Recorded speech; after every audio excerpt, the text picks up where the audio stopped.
Yeah, welcome into the Wednesday edition. Robby and Rexrode, 1025 The Game, presented by Green Ventures Landscaping for homes and businesses that want to stand out, not blend in.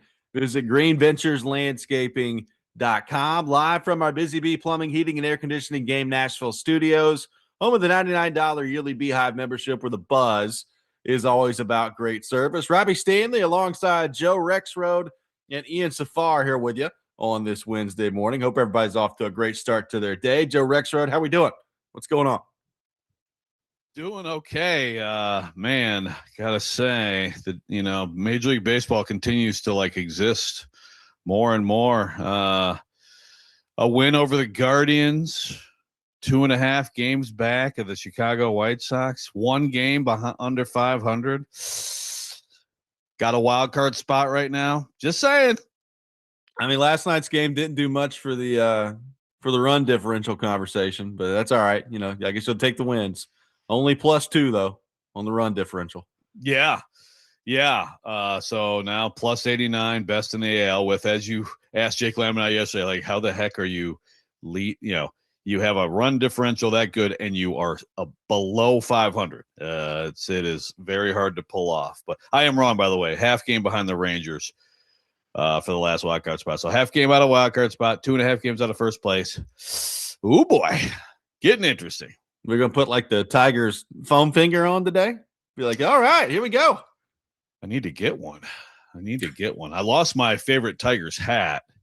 It's probably been about 2 years now. Very disappointing. I have others, but I had a classic fitted, the home Old English D hat. I mean, that was basically the only hat I ever wanted to wear.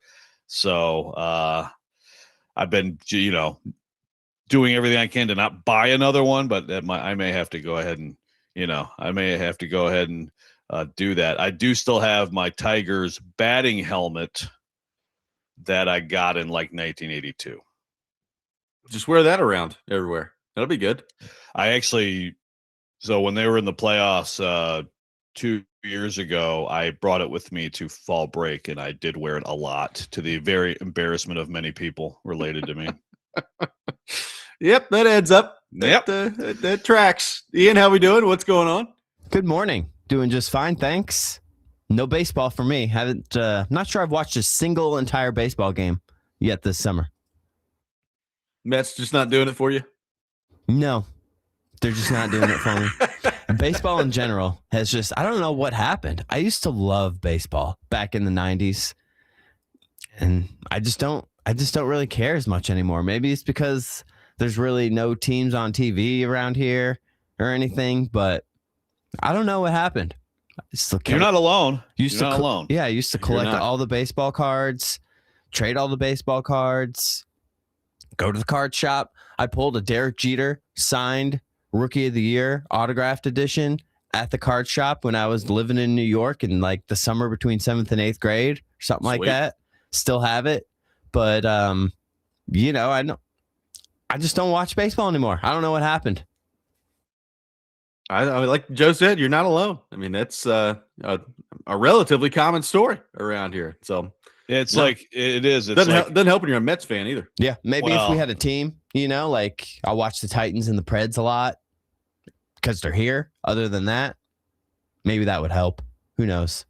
Yeah, fans of good teams, and obviously they have the local TV deals have been right. That a lot of the revenue in baseball, and the very passionate followings and all that with certain teams, but overall, obviously, I think they've made a lot of missteps, and I think the product has suffered overall. So it's people who are into it are really into it. Again, I've said it's probably my primary fan thing. It's really the one thing I never, that I've held on to. So it's important to me. But again, I'm a bandwagoner too. I mean, I tuned out the Tigers this year, and now I'm like, oh yay, we're winning. We're back. You've gotten to 59 and 60. Yeah, exactly. So it is it's interesting. I think if we got a team around here, obviously everybody right now has either they don't have a team or they have another team. I think a lot of people at least have a team, right? It just how much you care about it or whatever. But I think a lot of people would quickly jump on that bandwagon. I believe you're correct. So maybe at some point that can actually happen, and it can be not an annual mid-July conversation of, hey, is there ever going to be a billionaire around here that can make it happen? Cool, awesome. So we'll see what happens on that front. Joe, the Titans and the 49ers got the preseason game coming up tomorrow, but first came the joint practice session yesterday, and we got a lot to dive into in the aftermath of this joint practice session. But I'll just read a couple of things from our good friend Paul Kuharski to get us started here, Joe, to kind of sum things up. The headline of his piece from paulkuharski.com, Titans bring the fight, but 49ers win that and more in joint practice. A couple skirmishes out there yesterday on the practice field, which is to be expected when two teams are playing against each other in a joint practice setting. But this is what Kuharski had to say. Titans were physical in a joint practice against the 49ers at their facility, and two of their better players, Cedric Gray and Carnell Tate, spoke of that as if it proved something. But fast and violent did not translate into precision or execution often enough, and those are the things needed to win such a session or such a game. The Niners were physical too, and better by a good margin against the Titans offense, which I watched, and against the Titans defense, which I heard assessed by multiple colleagues I trust. So Kuharski was there, and we'll have him on the show tomorrow in the 7 o'clock hour, Joe. But it sounds like the 49ers got the better of the Titans yesterday at the joint practice session. Yeah, and so from the Kuharski perspective, he did, and this is where I like too, but after those fights, I guess when you have one, it's like, well, let's not save it for the second day of being annoyed with each other. Let's just get right to it. Saw some Niners media who are like, the Niners are like, look pathetic right now. They're like trying to start a fight on every play. But regardless, Kuharski watched the offense, and one big thing is it sounds like Cam Ward was just constantly under siege, which is the thing that you worry about, of course. And that he made some good throws, but some mid-range stuff, but a lot of checking down, which is what you have to do. First of all, we've talked about sometimes you check down, take the 3, take the 5. That's good. But also if you're checking down too much, then that probably speaks to protection, right? I mean, if you're checking down constantly, and that it speaks to protection, and it speaks to what happens when you have bad protection, is that sometimes you actually do have time, but the clock is sped up in your head. And this happens to any quarterback who doesn't have good protection. So when you think about the Niners, in some of the people they don't have, I mean, it's like Romello Height, Sam O, as we called him, who used to be here. Those are their first team ends right now. Okay. Romello Height and Sam Okwuonu. Remember? Okwuonu. How do you know this so well? Because I just pulled up the pronunciation. Oh, I guess there is that. Working ahead, baby. Yeah. Well done. Did we and we must have just fumbled with that like crazy. I think we fumbled with it for about a day, and then we decided that it was going to be Sam O. Yeah, and it's not like we ever had to talk about him. Yeah, he didn't do a whole lot. He has, as PK points out, he has 6.5 seconds, 37 games. So those are your first team ends, and the Titans tackles. Latham and Moore both got in scuffles. Moore gets kicked out of the practice, which probably doesn't help the protection. And then Latham did not get kicked out, but it's just, that's worrisome. The protection thing, the offensive line thing, that kind of rears its ugly head here. Well, it's worrisome, in general. I think it's even more worrisome when you're talking about there was no Nick Bosa. Keon White's out. Michael Williams is out right now for the Niners. I mean, we've talked about the injuries San Francisco has. So you're talking, like you said, Romello Height and Sam O out there, and they're generating a ton of pressure on Cam Ward. Kuharski points out, sometimes there was help that, was generated from a blitzing standpoint, but there was plenty of times where it was just those guys straight up beating the Titans offensive line.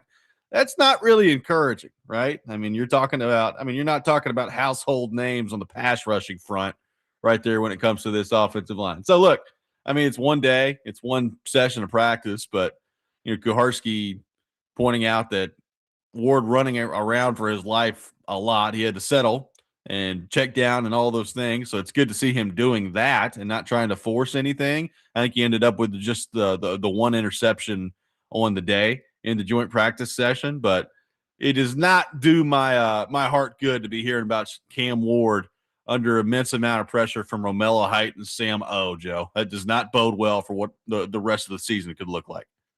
Yeah, and you think about it, like the good teams in the NFL, and this is something I wish I'd done, but it just came to mind. Like, I feel like just about every good team has one offensive tackle that you're like, okay, that guy can play. Yeah. Again, it's hard to find. It is hard to find these guys. I heard Willie Donick making a good point this week about, Dylan Radins is out there. Like all these guys that get cast off from here because we're all like, my God, that guy's terrible, can't play at all. And still, and PF just got signed. Like they still it is hard to find linemen. There's a lot of bad offensive line play, a lot of bad offensive linemen in the league. But I feel like you'd be hard pressed to find a good team in the NFL. And if someone can come up with an example, I'm here for it, where there isn't at least one side where you're like, okay, that's a good player. Sometimes a great player. Yeah. And some teams have two good tackles, but yeah, you need one of those guys to be like, okay, he can handle a good pass rusher. He can, for the most part, function without help. And if you can't say that about one of your sides, man, and then, obviously the Titans have questions on the interior too, but it's just it's discouraging. Quick electrical substation update. Jacob Martin left practice with a knee injury, and Cordell Flott left for precautionary reasons. So a couple of developments yesterday on that front. But Jacob Martin, knee injury, Cordell Flott, precautionary taken out of practice, Joe. Yeah, so the Martin thing obviously is something to track. I mean, that's that could be the first real injury of this camp for the Titans, and if it is solid the way he talks injuries, he's pretty straight up. He actually might be the most malarkey-ish injury talker that we've had since him, and it's just like kind of matter of fact. He'll tell you it's not a big deal, which is so much better than certainly better than Vrabel. And when he says looking at a knee, I take it like, that sounds like it could be something. So we may be talking about these young edges now bumping up a notch and having more on their plate. 615-737-1025, our phone number. Off and running on Robby and Rexrode. We'll take your thoughts. We got a lot more to dive into from yesterday's joint practice session for the Titans against San Francisco. More coming up next. Robby and Rexrode, 1025 The Game.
Robby and Rexrode, 1025 The Game, taking your thoughts at 615-737-1025. Nick Suss from the Tennessean will be with us at 8 o'clock on the program today. He was there for the joint practice yesterday between the Titans and the 49ers.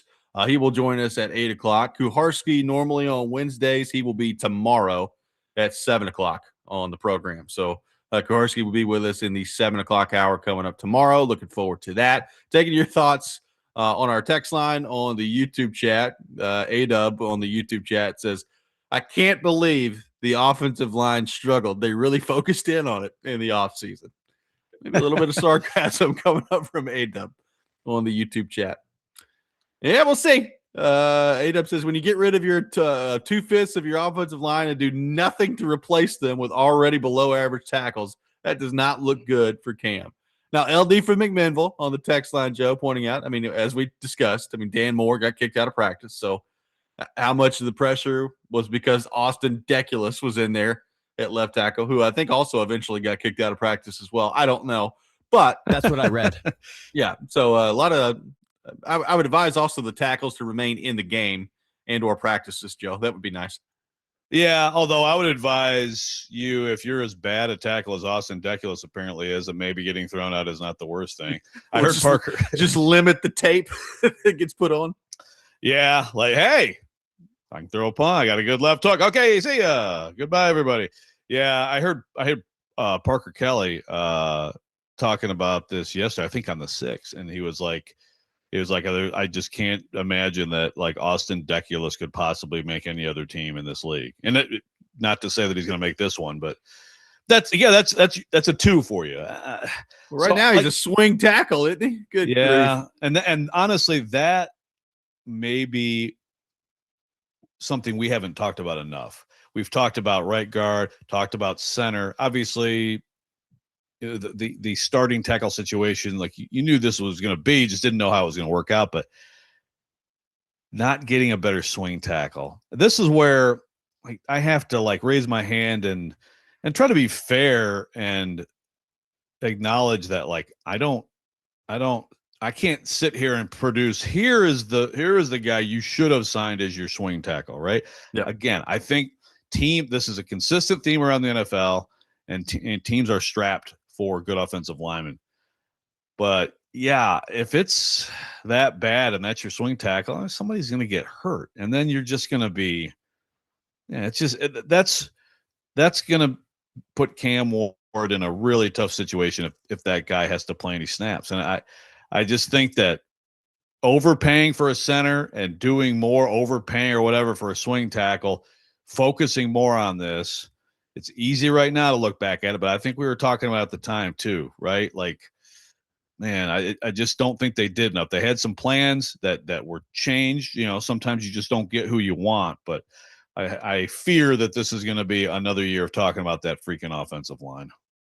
I mean, we enjoyed a nice stretch earlier this week of positivity on the text line and YouTube chat, and it's flipped today. Now, George from Murfreesboro says Linderbaum was available, but I guess he was too expensive. So now they're paying corners who may not be very good. Good job, Borgonzi. It is already just taking a look at what's going on with the roster and flipped in a day, Joe. Not good.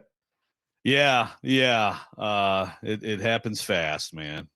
Correct me if I'm wrong here, Robby. I feel like we didn't hear from Jared and Springhill the day after Cam was awesome, and Cam really has been fine. But now I've got him saying, laugh me out of the chat, but I didn't see leadership from Ward. He wasn't doing the stretches seriously, or he cannot do a lunge or a side plank, and he was the only one not with this position group. I mean, again, Ward, are you doing? You got nothing on Jared. The psych ward is open for business, my people. Oh, my God. Calm down, buddy. Apparently my embedded excuses for Cam Ward are already showing up. I mean, I don't really know what that means. Like I said, the offensive line play.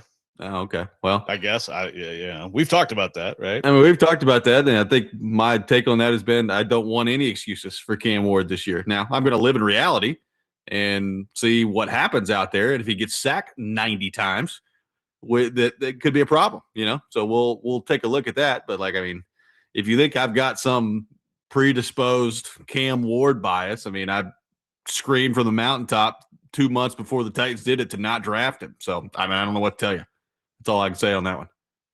Yeah, it's you don't want excuses. And again, people will point if it's a year of him running for his life and he plays poorly, then people will point to people like Joe Burrow, like other quarterbacks have made it through that. But it makes your job way harder. I mean, objectively speaking, like you can't just deny that. Jared says sometimes he can't chime in the mornings. It's crazy that you missed the day after. The time's up awesome. well. Yeah, that's crazy. I don't know. I've got some skepticism. Also was chiming in on other stuff, not Cam Ward related, if I remember correctly. So just selective, I think. Oh, selective right? going on. Yeah, I thought he actually just skipped the day because he couldn't bear the idea of Cam Ward being good. JC in Gillisville throwing it out there. Does Ridley have enough value to trade for a backup tackle? This is from JC from Gillisville. I mean, it's a good question. I don't know. Like, I think like Ridley at this stage of his career, could you find a team that looks at him and says, you know what, he could be like a really good, maybe number 2 or number 3 receiver on a team that already has like an established number 1 that you could bring in and help a playoff team that way. But the problem is, like, nobody wants to give up any of their tackles, Joe, right? Like, yeah, you just mentioned how scarce it is around the league. So when you have certainly starters, but even like swing tackles that you feel good about, nobody really wants to move on from those guys. Yeah, like is it possible there's some team out there with abundant tackle depth and a real desperate need for a third receiver?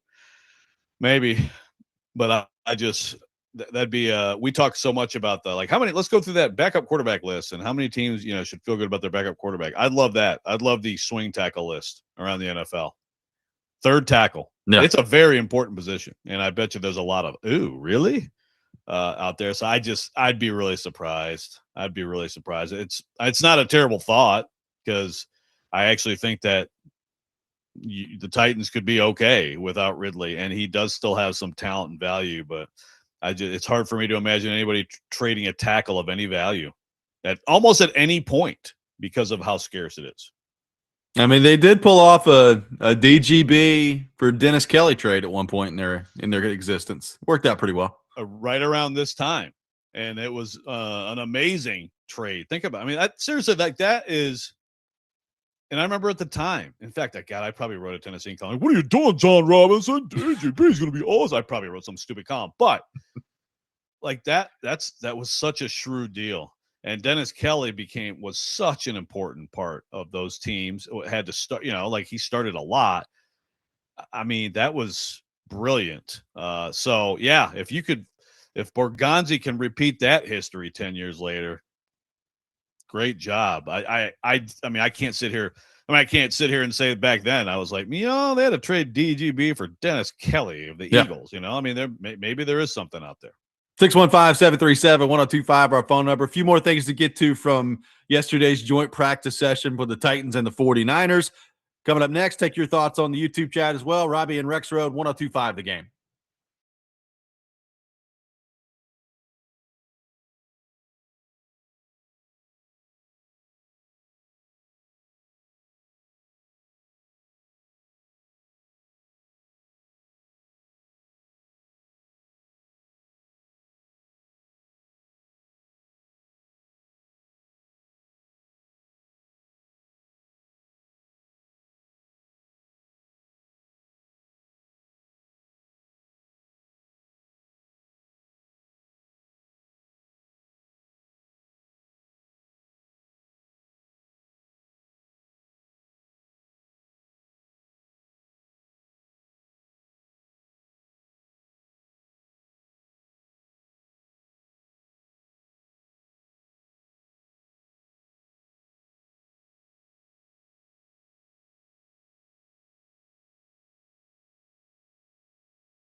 Welcome back in, Robby and Rexrode, 1025 The Game. Taking your thoughts at 615-737-1025.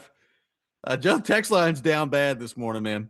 Down bad on the text line. I mean, it's a practice, guys. Just one practice, guys. It's going to be all right.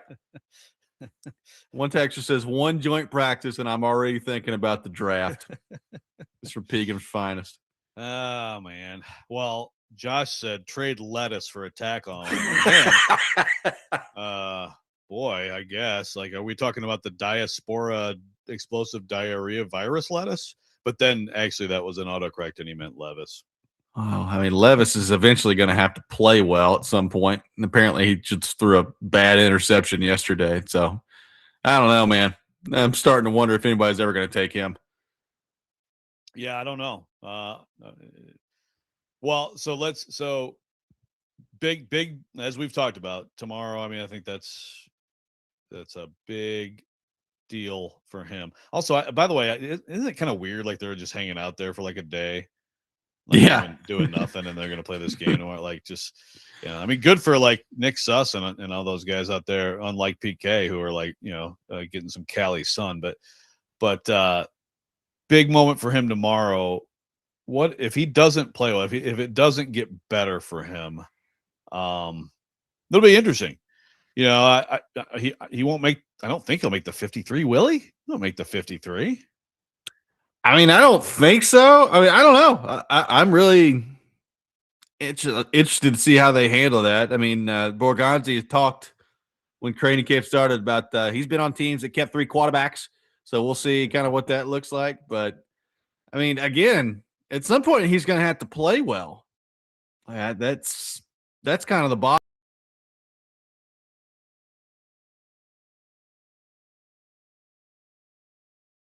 line as well in the preseason games. Then number one, maybe somebody around the league looks at him and says, yep, I'll trade a 7th round pick for Will Levis or whatever it is. But the more people keep talking about him, the less confident I am that he's going to play well out there. So we'll see what that looks like. I mean, Joe, there was some positive developments yesterday. I mean, Joey Sly, I think, made all his kicks. Yeah, that's good. Made from 33, 35, 38, 40, 41, and 44. So made his kicks yesterday. It was good to see. Apparently, Nick Singleton continuing to make, turn some heads, make an impact out there. Busted off a touchdown run yesterday and continues to get some good work out there. So that's a guy that I'm interested in the game to see what he looks like. And by the way, Robert Saleh did say yesterday, Joe, that anybody who's like available to play, like every healthy player, is going to play, and they will play more than a series. So interested to see what that looks like tomorrow. Yeah. So like we said earlier, the Martin, that's a concern. I think it's a little bit of a concern, Jacob Martin. Also, John Franklin Myers. Again, I'm not pushing anything if I'm them with him. But back, you just hate to see back, like it's just not something you like to see. Singleton is a bright spot, and Mullings out with a hip, and that's a little more reps for him. So I'm definitely keeping an eye on Nick Singleton here as we move forward, as a guy who it looks interesting. Like maybe it's a guy who needs to get the ball a little bit. And I know you're gonna, I hate to even bring this up. Tyjae Spears, there's still more accounts of him like doing good things, more than Tony Pollard. I mean, it's interesting. The running back situation, I'm kind of keeping an open mind on how it might all play out. Maybe I'm just overreacting. It's just going to be exactly what we thought it was going to be, with Pollard getting the bulk of the work, and then maybe Singleton actually has a chance to like take some of Spears' reps. But I don't know. I do feel like Spears is doing what he can do in this camp, as you said, and I totally agree. Like we got to see it in real games against real teams. Who else had a really good day yesterday, right? And who definitely is going to make some plays in this preseason game tomorrow? The Strep, baby. Restrepo, 5 catches yesterday, 2 touchdowns. And he'll probably get like 2 quarters worth of action tomorrow. And he'll probably end up with like 6 catches and, I don't know, 80 yards. So be prepared for that. Yeah. Mason Kinsey's still here, but I feel He like is. Restrepo is the new Mason Kinsey. I agree. Which, hey, you know what? Look, all Restrepo can do in all seriousness is get out there and make plays, right? Like it's all you can do for yourself. And apparently he's doing that in training camp so far. So good for him. I don't know what it's going to mean, but good for him. Well, I mean, apparently he totally changes, his 40 time. So, I mean, good for him. You got it. It's all you can do is go out there and do your best, Xavier. So that's it. Yes, Titans fans are gonna get an eye full of him here in the next few weeks. Jared is apologizing because the first days back to school are tough, running really late. My apologies for not being negative 3 days in a row. I'll step it up. Yeah, well, I'm just saying, like when you weren't able to be negative, you would have sounded ridiculous. All of a sudden I didn't hear anything. So. It's interesting the way that it timed up that way. I'm just saying. Apparently not a great day for the Titans defense yesterday either, Joe, where San Francisco hit on some plays down the field. Now, some of that, and I think Saleh touched on this a little bit in his press conference too, which is, obviously Kyle Shanahan pretty familiar with the defense that the Titans run under Robert Saleh. So there is that you have to keep in mind. And, if you're the Titans, you've still got players that you're trying to get fit in there and a defensive system that you're trying to learn, but apparently a pretty good day for the Niners throwing the ball around yesterday. Joe, what do you make of that? Yeah.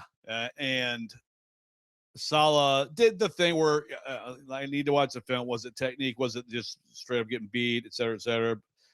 But that's not what you want to hear because you really, to me, it's like, I don't know what the offense, I don't know what the offensive line. You want to hear. I wanted probably two things yesterday. One, to hear like Tate made a couple plays where people were like, "Dang, again," right? Keep that going.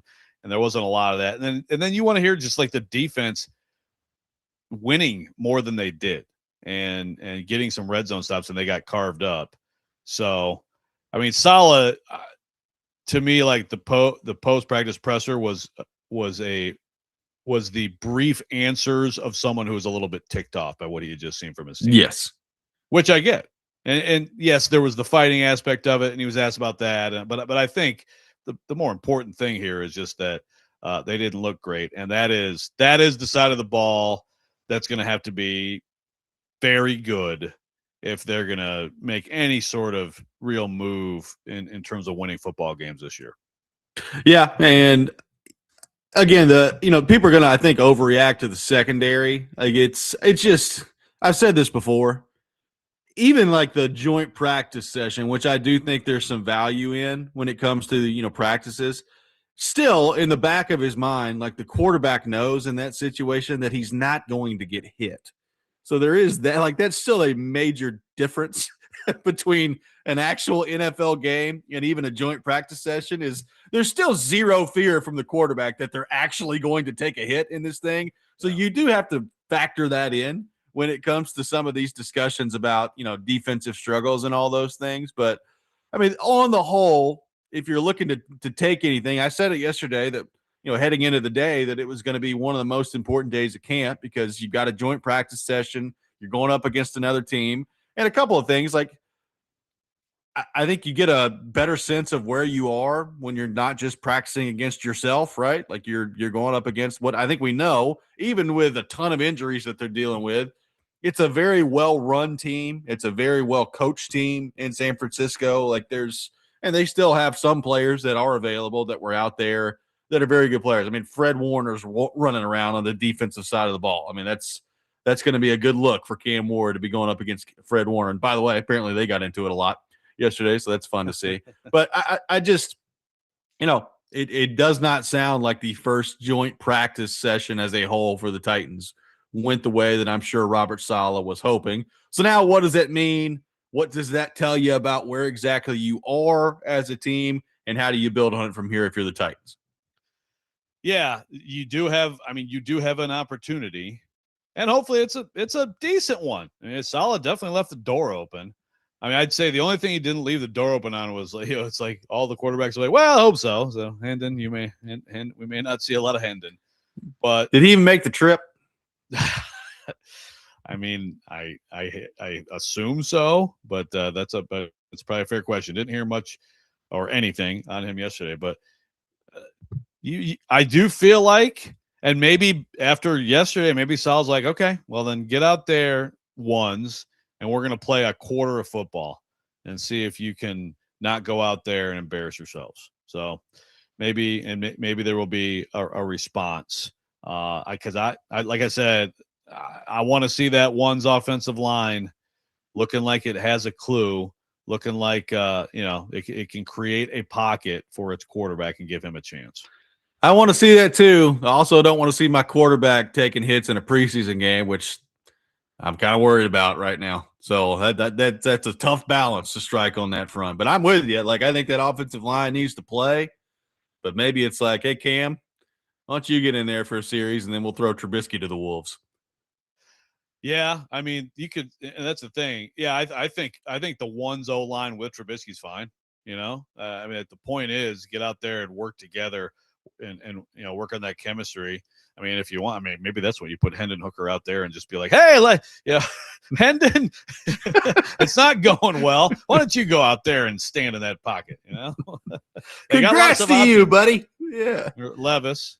I do like on Levis. Like, are we done now with? And you correct me if I'm wrong, Jared from Swing. I think you're one of these people. Are we done with people saying that he's like better than Cam Ward? I hope so. Good grief. Like we got to move on. Time to move on. I mean, I don't know. He's better than Tyrod Taylor. Right now, he's not better than many people. But there's probably more than like 32 who are better than him in this league at this moment. But 615-737-1025, our phone number. More thoughts to get to on the Titans coming up next. We continue to welcome your thoughts on our phone and text lines driven by WilsonCountyHyundai.com. Robby and Rexrode, 1025 The Game.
Robby and Rexrode, 1025 The Game, taking your thoughts at 615-737-1025 on our phone and text lines driven by WilsonCountyHyundai.com. Keep up with training camp at 1025 The Game for the latest updates, player interviews, and more as you get prepped for the upcoming football season. Coverage of training camp presented by Twin Peaks Restaurants, Parman Tractor and Equipment, Nelson's Greenbrier Distillery, and Tri-State Water, Power, and Air. Trevor says, Joe, I wouldn't trade a deflated bag of balls for Levis. Dude's buns. Somebody else says, it's the Titans. What do you all expect? Well, look, man, I get it. It's the Titans. I expect improvement, significant improvement. That's what I expect. So we'll see if we can get that this year. But I get what the Titans are and have been, but that doesn't mean that they have to stay there forever. That's what I expect is significant improvement this year. Yeah, Jane Clarksville says, Salah's going to check the tape to see if it was technique or a failure to understand the system. Then see it's his roster versus the 49ers roster. Yeah, well, there is some of that. But I think that they've solidified themselves at cornerback based on actual play and actual NFL games. Not great, not bad.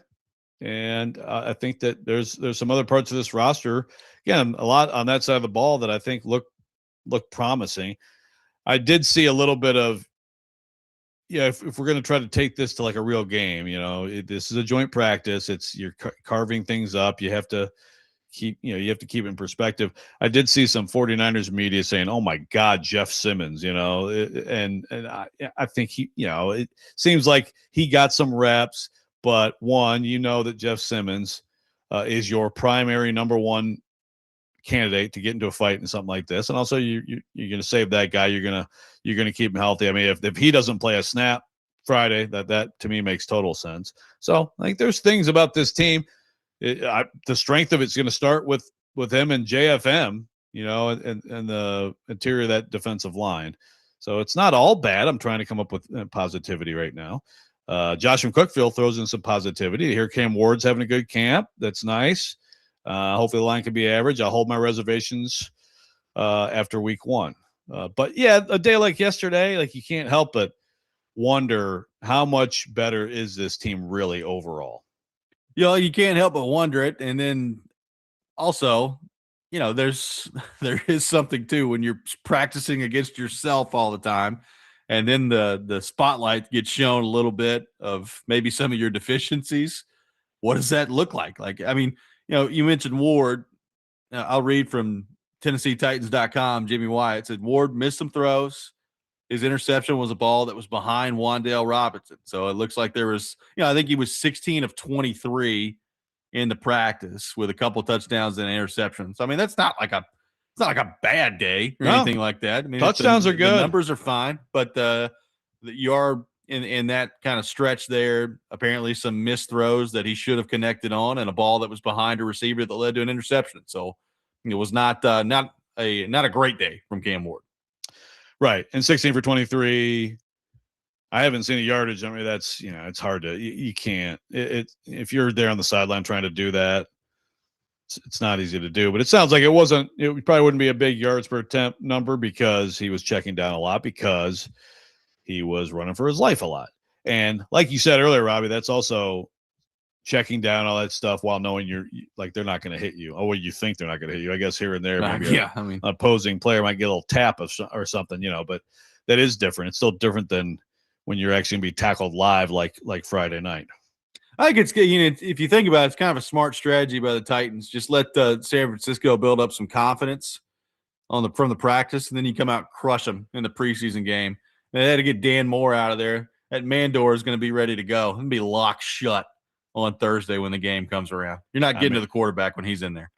He's got to be fired up right now, right? He's got to be sitting there doing the one-arm push-ups. I don't know if that's good news or bad news for the Titans, but yeah, they very well could be fired up out there. Again, that part of it is an interesting balance from a coach because, I would argue that, I wouldn't hate seeing the starting offensive line out there for a quarter and a half. I know that that's probably not going to happen, but I just think they need all the reps they can get. And I keep saying starting offensive line. Well, who is that exactly, right? That Dan Moore and Peter Skoronsky and J.C. Latham are going to start, who are the other guys?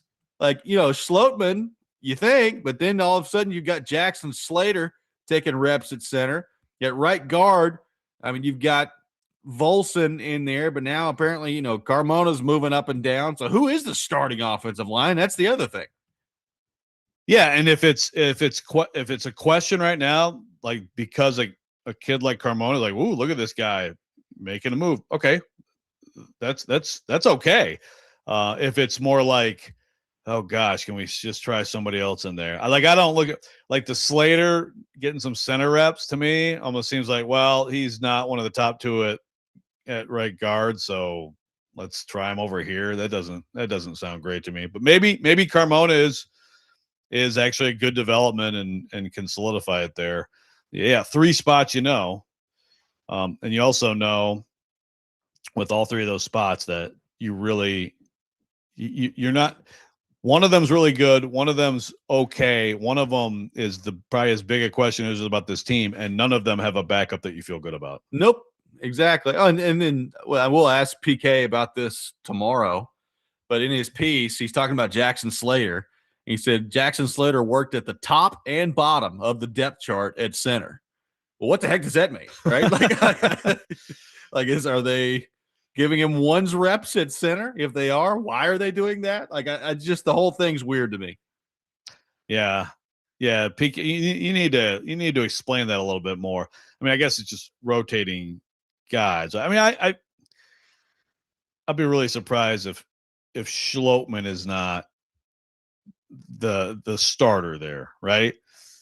And it just seems like he's been given every opportunity, and doesn't mean it's going to be good, but I feel like he really, if there's a spot where or you want to get as many reps as possible, you want to get as much continuity as possible, that's a very important position for communication, all that stuff.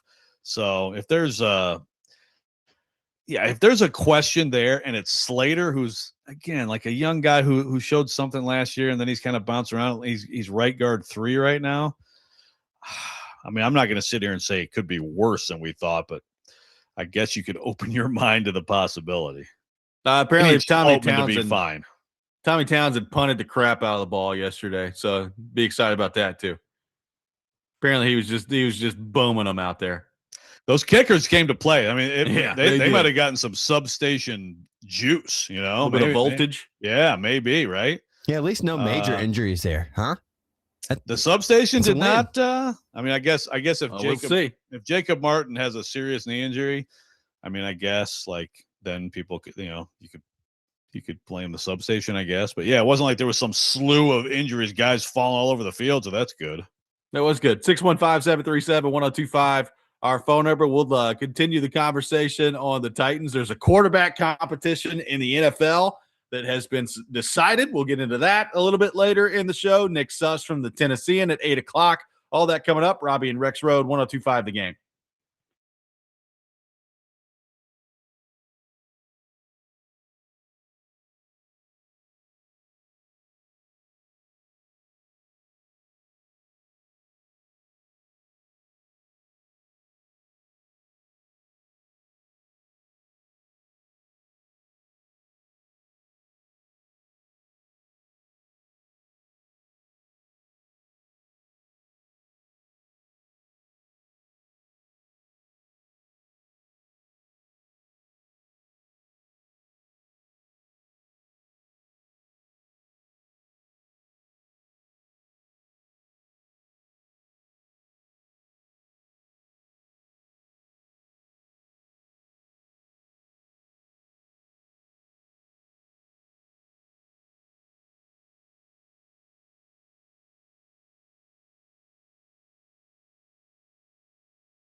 Hour number 2, Robby and Rexrode, 102.5 The Game. Robbie Stanley, Joe Rexrode, Ian Safar here with you on this Wednesday morning, presented by Green Ventures Landscaping for homes and businesses that want to stand out, not blend in. Visit greenventureslandscaping.com. We are live from our Busy Bee Plumbing, Heating, and Air Conditioning Game Nashville studios, home of the $99 yearly Beehive membership where the buzz is always about great service. Nick Suss from the Tennessean will be with us at 8 o'clock. He was there yesterday for the joint practice session between the Titans and the 49ers. Paul Kuharski, normally with us on Wednesdays. He will be with us tomorrow on the show in the 7 o'clock hour. So we'll have PK in the 7 o'clock hour tomorrow, Charles Robinson from 8 to 8:30.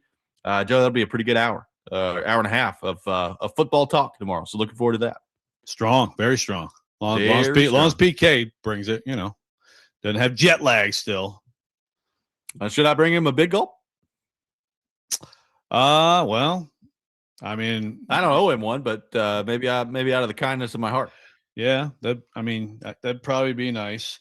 Obviously, if it was me, he'd complain about not getting one, or it's not big enough, or there's not enough aspartame in it, or whatever. But yeah, he'd probably be appreciative if you did that. We'll see what happens on that front. The Rex Rant with Joe Rexrode coming up later this hour as well. That's 7:45. People are very down on the offensive line on the text line. We've spent a lot of the show so far talking about the offensive line.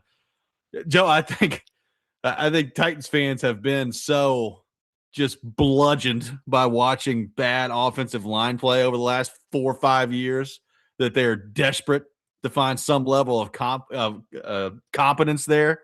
So when the reports are yesterday that the quarterback is running for his life in the joint practice session, you just immediately start to think, oh boy, here we go again. I want to be fair on both sides of this. I've talked about this a lot. I hate training camp practices. There's only so much you can take away from a practice. I do think the joint practices have a little bit more value than your traditional, training camp practice. But it is one practice. Like, let's not overreact to everything out there, right? Like, I feel like Titans fans, even some Titans fans this week that we talked about on the text line, Joe, that have been very excited, have just completely flipped after one day of joint practices with San Francisco. It's depressing to see. Yeah, it's. I mean, people are going to start asking about draft selections here in a minute. It's going to make me really upset. Yeah, someone brought that up already. The emotional swings are wild. There have been worse, like Titans joint practice situations before, so you keep that in mind. Several, and honestly, like, yeah, there's some correlation. Like, if you're a bad team and you play a good team in joint practice, you're probably gonna look like the lesser team. I know that the year, although I'm trying to think, was that the year Tampa won it too? No, they did not win it. Yeah, like in 2019, Brady gets to. Or I guess it would have been 2020 because Brady was there. First year Brady. Yep. And Titans kind of got their butts kicked. And I would say we're a really, really good team that year. Now so is Tampa Bay. I don't know. That's the other thing too, is like how good is San Francisco? I mean, the team that was on the field yesterday is not like their ideal team. They have a lot of guys out. So I don't even know that they're going to be that great. So I guess I'm now taking it to a negative place again. Thanks for making it worse. I'm sorry. But yeah, it's the emotional swings. Good. Their offense is good, right? I mean, Purdy was out there. McCaffrey, he was kind of out there. So their offensive line is solid. Debo is making plays. Maybe I kind of thought Debo was kind of declining, but maybe he'll be a key guy again this year. So yeah, they're good. As someone pointed out, I think it was Jared, also, Salah knows them too. So it's an emotional swing week because you had the 2 straight days of Cam looking really good and Carnell Tate looking really good. And I still think that combination can make up for a lot, can compensate for some of the things you're missing to a point. But then you get back into this offensive line question, and it's when it's the same thing for so long. I think that's, and maybe to PK's DNA point, maybe at times there have been stretches where it's like, can we ever get like a legit great receiver? But now it's it's just way too many years in a row of is this team ever going to have a good offensive line again? When it got good, that's really why things turned around more than anything 10 years ago. And when it started to go bad, 4 years ago, that's really the number one. That's the first thing you start with, even as you're trying, different quarterbacks and all that stuff. It's a line of scrimmage game, and it always will be. We have our first is Borgonzi going to get fired question of the day from Kyle in Cookeville. It says, do we think Borgonzi gets fired if they have another 2 or 3 win season? Sure. Listen, if they have another 2 or 3 win season, I guess I'm not going to take anything off the table. But again, I'm going on record, Joe. They're winning more than 3 games. They're getting to at least 5 this year. That's not hard to do. No, I mean, I know. Bold statement, everybody. Yeah, don't worry. 5 is coming this year. I agree. I think they're going to win 6 or 7. So, but yeah, it's Jackson says we talked about this earlier. Jackson, the issue is depth at tackle. You have to have those guys stay healthy. I don't understand how you can get into camp with the backup situation that's dreadful. Yeah, look, I don't know. I think that's probably a part of this, that because now when people are watching like Austin Deculus try to play football out there, it's like, man, not only do you not love Dan Moore, not only are you just hoping against hope that J.C. Latham puts it all together, man, you cannot lose either of them, and Latham obviously has an injury history. So yeah, I think it's a fair criticism of what they didn't do. I said this earlier, I'll say it again. I think sometimes, like for us, at least for me, I feel like if that's going to be a primary criticism, tell me what you would have done. I don't have an answer. But it seems like they didn't do enough. And so maybe if we're really repeating history 10 years later with Borgonzi, a young second-year quarterback turning the Titans around, well, then maybe the Dennis Kelly trade is coming. Maybe so. I mean, if you look at the starters on this offensive line, Dan Moore scares me, but like Dan Moore doesn't like Andre Dillard level scare me. J.C. Latham scares me from the standpoint of I have no idea what he is. And then you have apparently, I mean, look, again, I'm very interested to get to the bottom of this tomorrow with PK, because like, what does Jackson Slater taking reps for the top of the bottom of the roster at center mean? Like, what does that mean? Like, does that mean that they're not sold on, Sloatman being the starting center? Like, if you're getting in like this deep into camp and you don't know that, like, what your starting center is going to look like, I mean, to me, that's a problem, Joe. Like, they need to get that part of it figured out. Maybe I'm reading too much into this, but that's the way he phrased it. And I was like, the top and the bottom of the roster at center, what does that mean? Yeah, that definitely demands a follow-up, because it might just mean like Sloatman, had to retie his shoes or something too. Did Sloatman have to go potty? I mean, I don't know. Is it possible that the potty by the substation? Can you go potty on the substation? Maybe cool it down a little bit.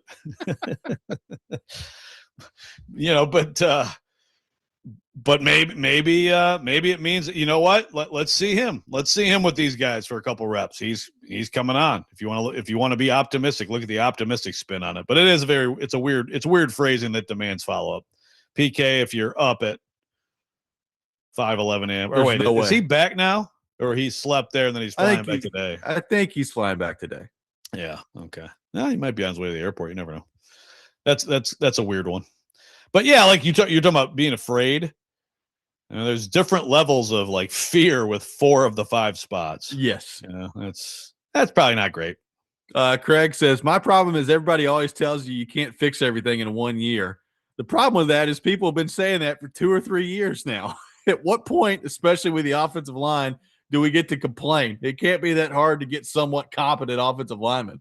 I mean, you're more than welcome to complain. That's fine. I don't think there's been a lack of complaints, Craig. I mean, no one's been like gatekeeping complaints. I mean, there's been a lot of complaints, and they've been totally valid, legitimate complaints. Yes. No, it's so demoralizing. And it's not for lack of trying. They went first round pick, second round pick, third round pick with 3 guys 3 years in a row, one of whom is out of the league, and one of whom just tore his ACL as a journeyman, and one of whom was out of the league and now is back. I mean, just completely lost picks, and that's not on Borgonzi, but it's a mess that he inherited, and I don't think he did enough. I just don't think he did the things that you need to do. Now, you say, Craig, it can't be that hard. Well, that's where I might disagree with you. I don't think it's easy, but sometimes you have to overpay, and it just doesn't seem like they put enough into that. And I'm going to guess right now that we're going to see some waiver wire pickups in the near future, like at offensive tackle and things like that, to try different people out. Get excited. 615-737-1025, our phone number, 615-737-1025. A quarterback competition that really never was, that came to an end yesterday. We'll get into that around the National Football League. Robby and Rexrode, 1025 The Game.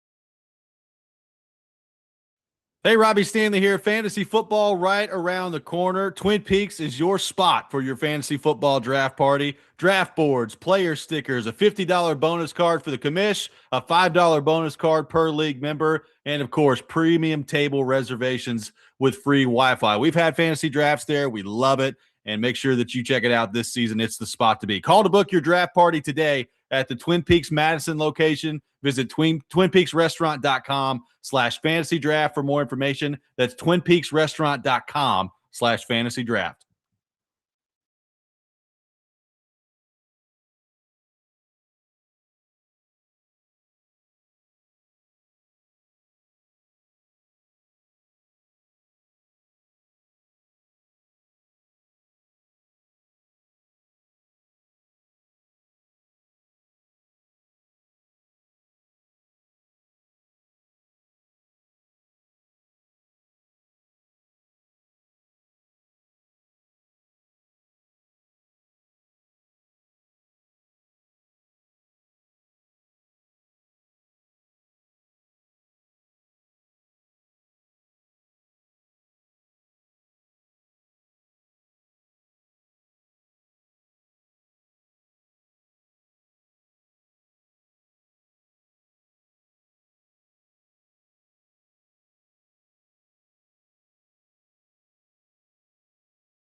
Today, the Nashville Sounds take on Indianapolis at First Horizon Park. First pitch at 6:35. You can catch all the action on 94.9 The Fan. Presented by Twin Peaks, Family Leisure, Maple Street Biscuit Company, and Social Cantina. Taking your thoughts at 615-737-1025. Let's head to our phone line and welcome in Mark in Nashville to the program. Mark, good morning. Thank you for calling in. Yeah, good morning, Robby. What's up, Joe? What's up, Mark? How you doing, buddy? Yeah, how you doing, man? I hadn't talked to y'all in a while. I'm listening to y'all talk about the offensive line, Joe, Robby. Got two first-round high draft picks in Steronski and Latham. Robby, would you and Joe say so far he's been a bust? I mean, he hadn't been healthy. He hadn't really shown any flashes of greatness. Would you say he's a bust right now? I mean, so far I would say so, but I think we're going to find out this year. Yeah. I mean, look, Joe, you're going to have to do something. Like you said, I heard you say something about the waiver wire and whatnot. They're going to have to shore that offensive line up, give Cam Ward time to get rid of the ball. I just think that those two high-round draft picks, Steronski's been pretty good. Latham's been bad. But when you draft a guy that high and you don't get anything good out of it, it really sets your organization back years. That was a high-round draft pick they spent on Latham. They're going to have to figure out something to do it. I doubt if they re-sign him when it does come time for him to get a new contract. I'm sure they're going to have to look in the draft next year and find them another right tackle. And, I just hate that, man, because I thought Latham was going to turn out to be a very good player, and I was wrong about that. But, hey, Joe, Robby, just wanted to talk to y'all, man. I'm gonna be calling more, especially with football season coming around. Hey, Joe, Cool. You've been having a good day, Joe. It's gone all right. You know, the dogs. He's spending it with me. Yes, he's having a good day. That's Oh, right. yeah. It's always a good day with Robby, and the dogs have mostly. You know, we got it fast today. The dogs, I didn't have to mute for too long, so that was nice. That's good. Yeah, I heard you talking Hey, Joe, I heard you talking the other day. You sound like you was talking at a porta potty or something, man. I couldn't really understand. I didn't know where you were at, Joe. I said, Joe must be on the interstate one of them porta potties or something. I don't know, man. Substation. Yeah. Yep, there you go. Substation. Oh, okay then. Okay. Well, hey, man, y'all Thank you, Mark. Yeah, y'all have a good Thank you, day, Mark. Joe, Appreciate Robby. And, all right, see y'all. See you, Mark. So, Joe, the quarterback competition that really never was, and we've talked about this with Charles Robinson. Kyler Murray has been named the starting quarterback of the Minnesota Vikings before a single preseason game has been played over J.J. McCarthy. So this is a 0% surprise. But I will say it is going to be very interesting now to see what happens with J.J. McCarthy from here. I'm not surprised at all that Kyler Murray is the starting quarterback. I mean, when they signed him, I knew he was going to be the starting quarterback. But now it's official, and they have basically declared J.J. McCarthy a bust after he's played 10 games for it. Yeah, and look, Mark asked about the bust about J.C. Latham. I mean, it's trending that way. Still plenty of time to change that. I mean, there are good players in this league who you don't snap your fingers and they're immediately good players. They grow into it. J.J. McCarthy could have a second act and it could work out. Hey, I saw J.J. McCarthy come into Detroit and carve up the Detroit Lions last year. So I saw that with my own two eyes. I mean, I think there's some talent there, but this was obviously Kyler Murray signed to be their starter, and then they're trying to let JJ down easily.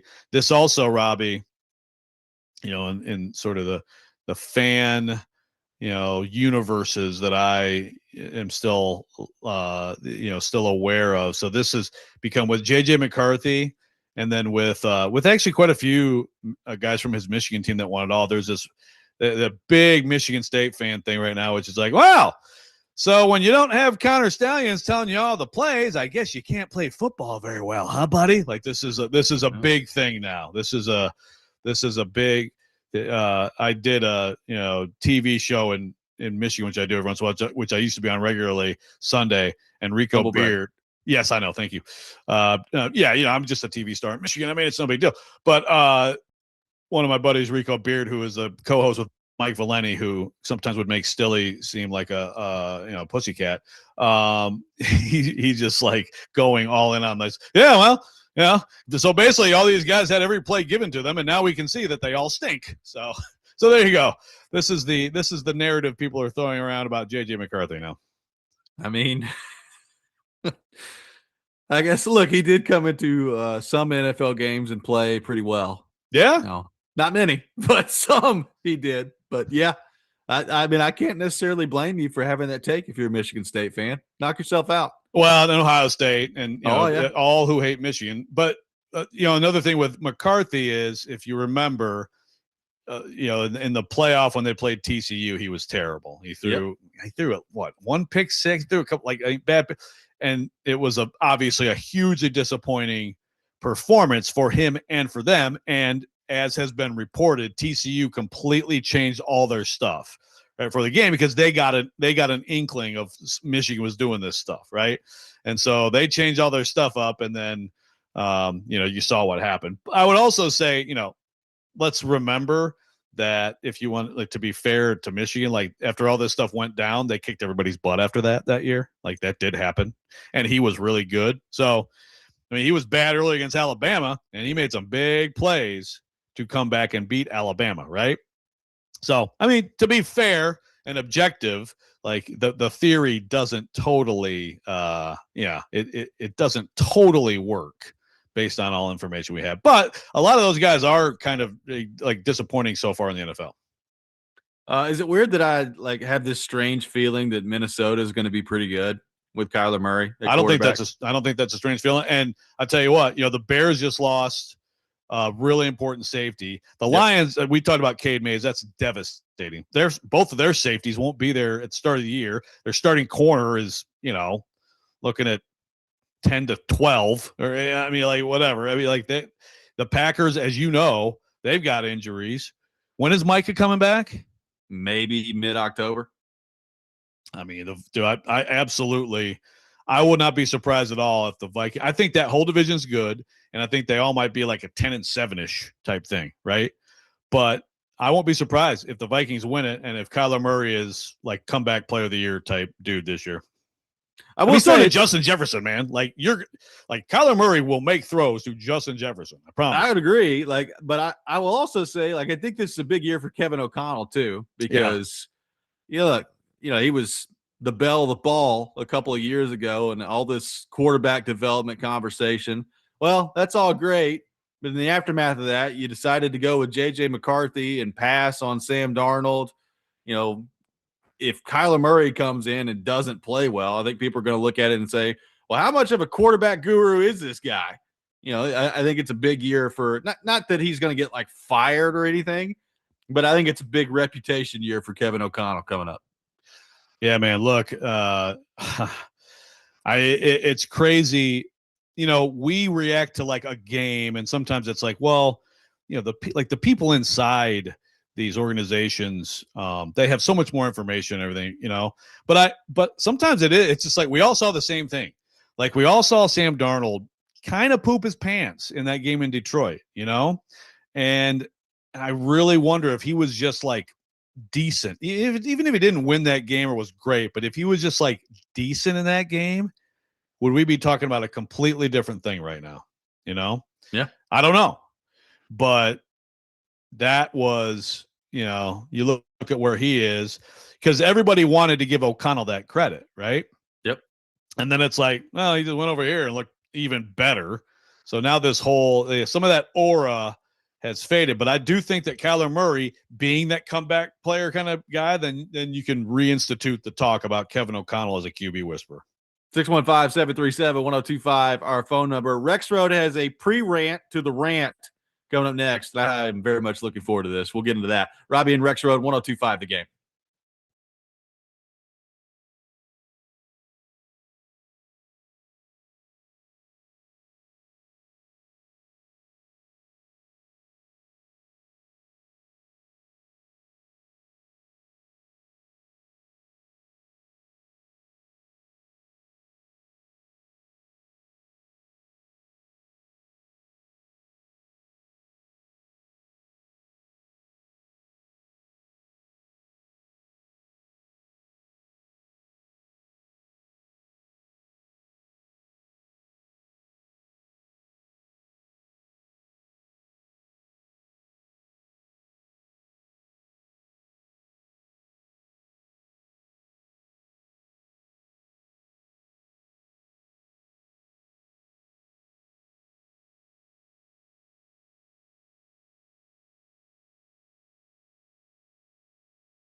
Welcome back in, Robby and Rexrode, 102.5 The Game. The Rex Rant with Joe Rexrode coming up here in just a few minutes at 7:45. Nick Suss from the Tennessean will be with us at 8 o'clock on the program today. He was there for Titans and Niners joint practice, and we will get Nick's thoughts on what he saw yesterday coming up here in just a few minutes. But Rexrode has a pre-rant to the rant, and this is something that I've heard him talk about before, but I'm very excited to hear him talk about again. Joseph, the floor is yours. Well, I got into it yesterday with a longtime friend of the show, Adam Rittenberg of ESPN, and so I decided to write a column about it because we just got to stop this, guys. We have so many issues in college football, and there are so many things that are annoying, boring, demoralizing. Anything that's fun and harmless, like we should embrace. Like, the Akron's letting some fans call plays in the first game. That's awesome. That's college football. Let's have fun. Well, preseason polls are fun. This is all they are. Now, you could make the case back in the day when national champions were decided by voters, you could make the case that, one team starting at number 2 and one team starting outside of the preseason poll, you have to have all this movement, and maybe like the team that started further back, because of where they started, they were incorrectly judged, and so that ultimately hurt them, and they could never overtake that team. I mean, that was a thing that we talked about. Even in the BCS era, the polls were, it used to be APN coaches, and they changed it to like the Harris poll and the coaches, but that was a part of the formula. So preseason polls, you could argue in those eras, influenced the final outcome. I still would say yes, but like, we're going to have preseason polls. Like, this is part of college football. Part of the calendar of the college football fan, to me, is buying those preview magazines and preseason polls coming out and finding out what people think about your team, finding out what people think about other teams, ripping them, saying you're an idiot, this team's not that good. All of it. I mean, it's fun, and it's the idea of taking that away, which is what Adam Rittenberg has pushed repeatedly, and Scott Van Pelt kind of pushed it this week too. It's just what are we doing? So anyway, we got in a big argument, and he thinks that the committee is influenced by preseason polls. And I'm here to say, no, they're influenced by human bias. They're influenced by helmet scouting. I don't have any, like, one of the things that we were talking about back and forth was like Alabama and Iowa. Okay. Like last year, the value put on like some of the SEC teams versus like some of the Big Ten teams. A lot of the preseason poll stuff, Robby, is Big Ten people, because they think that, SEC's loads up every year, and so we think the SEC's awesome, and then it turns out. Now, look, I will say, Iowa kicked Vanderbilt's butt in a bowl game. Iowa had Indiana on the ropes. That they like, if Iowa played Alabama last year, I probably would pick Iowa, knowing everything we know now. So, I mean, that's fine. They were better than we thought. But the helmet scouting is one, like Alabama. Like, until we saw Indiana destroy them, you still think a certain thing about some programs. You have human bias. And Iowa, it was a couple years ago, but we just saw this awful, boring Iowa team get destroyed by Tennessee. Like, that stuff sticks in people's minds. That is a bias that you can't get rid of. If you're going to have human beings do it, fine. But the numbers before the season, it doesn't mean anything when these rankings come out in November. If it did, the number 2 preseason Penn State and number 4 preseason Clemson last year, they probably still would have been ranked, right? Well, they weren't. They stunk it up. They lost. They got the hell out of there. It's harmless fun. People bitch about it, but I promise you, if you're one of the people who bitches about the preseason polls, let's take it away. You will bitch more. It's just like instant replay. It takes too long. Sometimes they mess it up. Like, okay, take it out of the game. Watch a football game. You will pull your hair out. Oh my God, the most obvious blown call. We can't fix it. I made the comparison of targeting. What is the rule? All this stuff we complain about every year. Take it out of the game. and then watch someone go head on and blast someone in the face, and okay, move on to the next play. You wouldn't be. It's like that can't be. That's not that can't. You can't do that. So stop with the preseason poll stuff. Like it does not do anything to the committee. The committee has their own biases. The number before a team going into a season, that's not still relevant in November. It's not still relevant in November. And I, as a college football fan, like the preseason poll. The one thing I will say about it, I do think it's probably harder now than it's ever been before because of all the player movement. Yeah. To really nail down a preseason poll, right? Like, people have been wrong about preseason polls all throughout history. And, it's largely just a guessing game heading into it. But I think it's probably even more so now than ever, just because there's so much roster turnover every year. Like, I mean, look, it didn't take a rocket scientist back in the day to realize that, the team with Matt Leinart, Reggie Bush, and all these other guys, Lindale White, is probably going to be pretty good and be up towards the top of the poll. And you still have some of that. Like, it doesn't take a genius this year to look at Ohio State's roster and say they're probably going to be pretty good. But I do think like there's a lot more variables with teams nowadays that make it more difficult to properly identify. I agree. And that was a big point that Scott Van Pelt made. And as he said, like Penn State and Clemson last year, we thought known commodities. Everybody thought quarterbacks high in the draft, all that stuff. And it turned out to be wrong. And there will be teams at the top of this preseason, these preseason rankings that turn out to be not good. And we'll have some teams come out of nowhere. But also, I think, Robbie, that people get that too. I mean, like they're not that important, right? It's basically TV can say, hey, it's number 3 against number 7, whatever. Number 2, Ohio State against number 4, Texas. And, teams keep track of ranked wins. It's a sorting thing. I mean, the rankings have been around since 1936. The preseason poll's been around since 1950. And I think people know exactly what you say. So now it's like even less are we going to put stock into it. It's just for fun.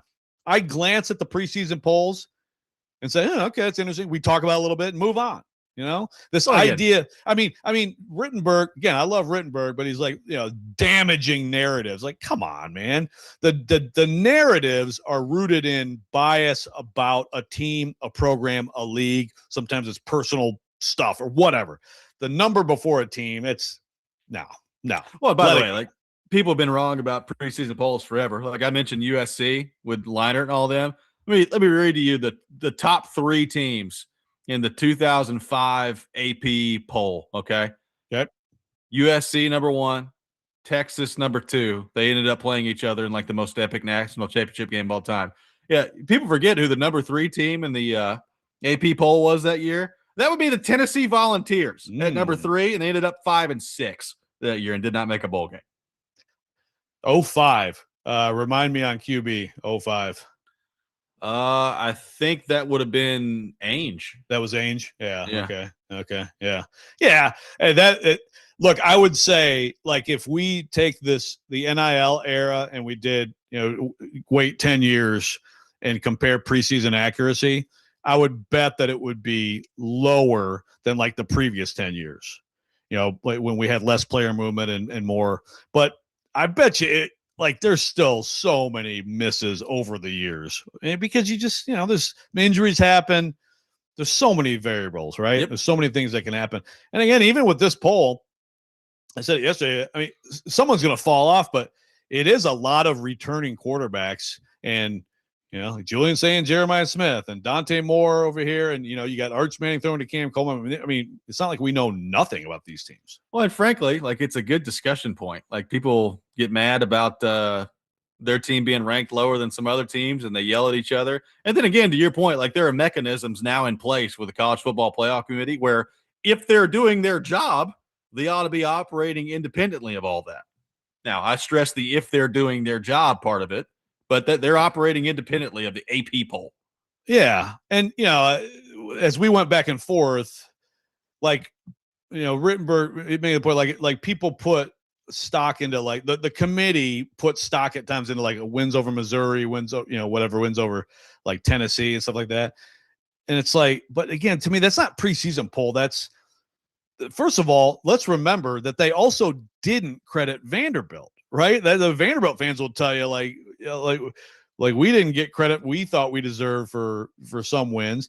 And, teams that are like, we beat a team when it was ranked at the time. Well, the committee, for the most part, properly looks at what a team is now. What does that win actually mean after we know all this information about a team? But sometimes they just express it so poorly. And that's probably the biggest problem, is that the way they explain things sometimes completely would contradict why they made a different decision with another team. The Rex Rant with Joe Rexrode is coming up next. Nick Suss from the Tennessean will be with us at 8 o'clock. All that ahead. Robby and Rexrode, 102.5 The Game.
Sometimes he wakes up on the wrong side of the bed. And sometimes he's just, well, Joe. Awkward moment, let's do it. This is the Rex Rant, now on Robby and Rexrode. Gout is mental. No, it is not mental. Cooked carrots. Let me feed you your broccoli. Oh, well, let's just go around. How about we have a wiffle ball at bat, too? Yay! Let's play Ring Around the Rosie, pocket full of posies. Oh, my God, Roger Clemens is standing in the booth. It's the most unbelievable thing I've ever seen. I'm basically making out with the microphone. Marlins, baseball, home run, stolen base. I know some baseball words. I go around saying, oh, Yankees win. Hello, young kids. Here's a golden at-bat for you. Every baseball game should be 7 innings. 9 innings is too long. Stretch, get on back there. They look up. You can put it on the board. Yes. I poop myself a lot, probably. Stretch. Bring the poop bag. No, he will absolutely take a dump on that field. It is time for the Rex Rant, served by the Wine Cellar in Hendersonville. Nice display throughout that clip of the long fuse on display permanently by Rexrode there. Joseph, the floor is yours. Now, man, whenever I hear Ken the Hawk Harrelson, I like Ian is like tempting me into a Chicago White Sox rant. But you know what? I'm just gonna bide my time. Tigers 2.5 back. And guess who's coming to town this weekend? That's right. That's right. The Pale Hose. We'll see you at Comerica, my friends. Oh boy. But today, I want to talk about a moment early in the year 2001, because this was the terrifying first meeting with Katie's parents. Now, if you're like me at all, you put off meeting the parents as long as possible when you're young. But at some point, as everybody knows who's been in a relationship, you've got to step up. You got to meet the parents. So on this day, we met at Joe's Crab Shack. Shout out to Joe's Crab Shack. Pretty good stuff. And we had dinner. And as you'll be shocked to know, like at some point, I made a joke that I thought would be funny. I don't remember what it was, but it's basically just, I can't stop. And it landed like a lead balloon, which as anybody who listens to the show, like that happens a lot. Right. And so Mary Matvius, Katie's mom, shot me a look. It was a quick one, but I think it would best be described as a glare, and it was effective, and terrifying took on a new meaning. But the dinner went fine, and you fast forward nearly 2 years later, Fred and Mary Mathias were giving me the option at our wedding in Williamsburg, Virginia, to call them Fred and Mary or Mom and Dad. I quickly picked Mom and Dad. That's what they had already become to me, another set of parents. And at that point, I knew that I had totally hit the lottery when it comes to in-laws. Look, like having me as a son-in-law comes with challenges. Katie's dad found out, like my dad already knew for many, many years, that like changing a light bulb is like the extent of my skills around the home. Okay.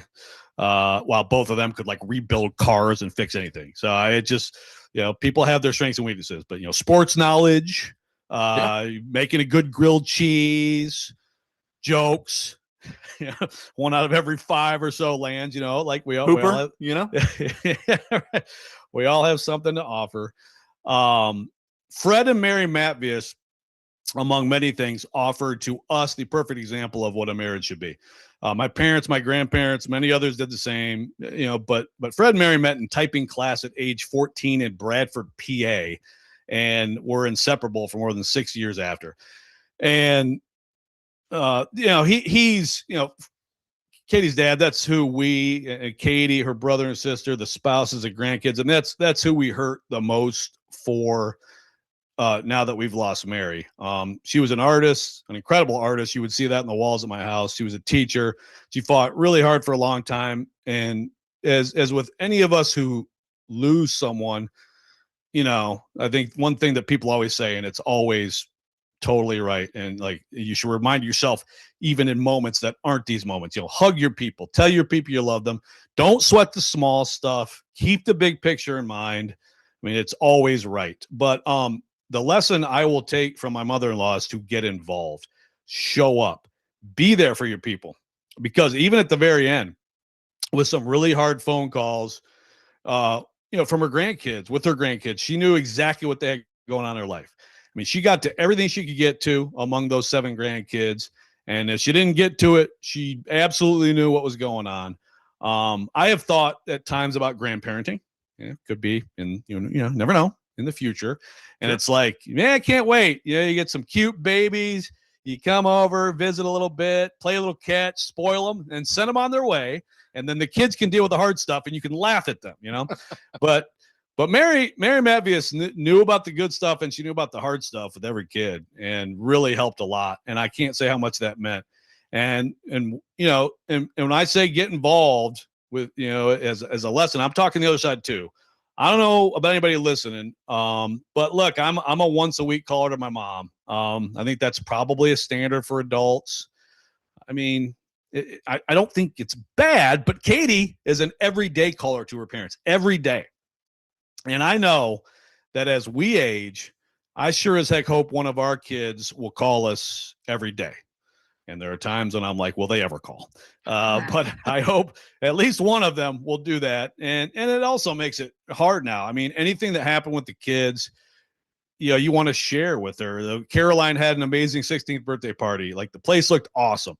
And of course, like the first thing you want to do is you want to send pics to grandma. You want her to see it. She would have loved it. And so, that's hard. But the legacy, I promise you, will be carried on. So as we move into the stage of life of meeting significant others, you can probably count on me trying to make people feel comfortable, make a dumb joke, get some courtesy laughter, But if there's someone who needs to have the fear of God put into them, trust me, Katie has that glare too. Rest in peace, Mary Matthews. Very well said. The 14-year-old typing class is very impressive. That's a long stretch of love from two people that are talking about that long a time together in a typing class. That's good stuff. Yeah. I mean, I guess certain people listening now would be like, typing class? I mean, they probably don't have typing class now, right? I mean, I don't know. That's a good question. Everybody has to type though. I took one in high school. Okay. I took typing class in high school, and I would say that's probably like as one of the most useful classes I've ever taken. Agreed. Yeah, right? Totally agree. Yeah. Like, I know people like in this business who didn't do it and hunt and peck. Just pecking. Yep. Oh yeah. Like that's but so I guess, yeah. That's an interesting question. If you're of a younger generation, because I don't think my kids haven't I haven't heard of a typing class being made available. And of course, typing class for them back then, and even like for me too, same thing, was with typewriters. Okay. Mine was with keyboards, so that was good. But yeah, they used to have like a CD-ROM or like a software even when I was younger that we started or used before we even got to the typing class. So I wasn't going in ground zero. Yeah, it's there's probably just an assumption nowadays that the kids know how to do it, Someone says it's just called keyboarding now. I guess that's okay. That's fine. It is still typing though, right? It is. It is still typing. But hey, the point is that's a long time to be together. Long time to be together. It's impressive. I always there's these a couple that I went to school with that have been dating and now have been married since they started dating when we were in middle school, and we've been graduated from high school for almost 20 years now. So it's a long time that they've been together, and I just marvel at that. So you multiply that out with your situation with your father-in-law and mother-in-law. That's a long time to be together. Yeah, no, absolutely. Thank you for the kind words. Those of you sending in kind words. Dennis talking about, lost his mother-in-law a couple months ago, and the same thing. They talked every day. So thank you, Dennis. And also Wes in Hermitage says typing class has now been named keyboard ethics. Sure. Keyboard ethics. Okay. You must still ethically type the words correctly. I guess so.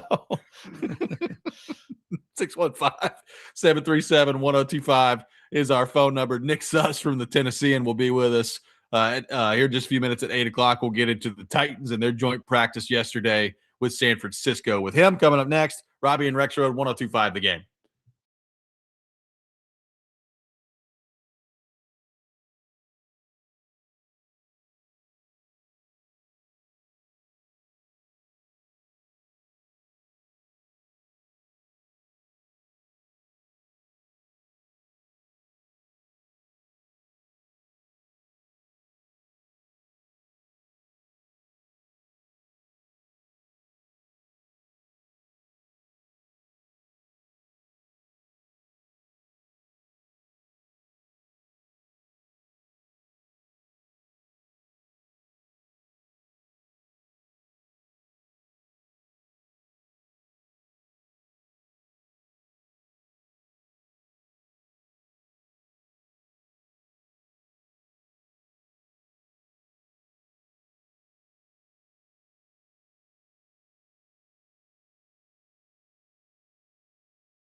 Final hour, Robby and Rexrode, 102.5 The Game. Robbie Stanley, Joe Rexrode, Ian Safar here with you on this Wednesday morning. We head to our phone line, driven by WilsonCountyHyundai.com, and welcome in our friend Nick Suss to the program from the Tennessean, who does a great job covering the Tennessee Titans.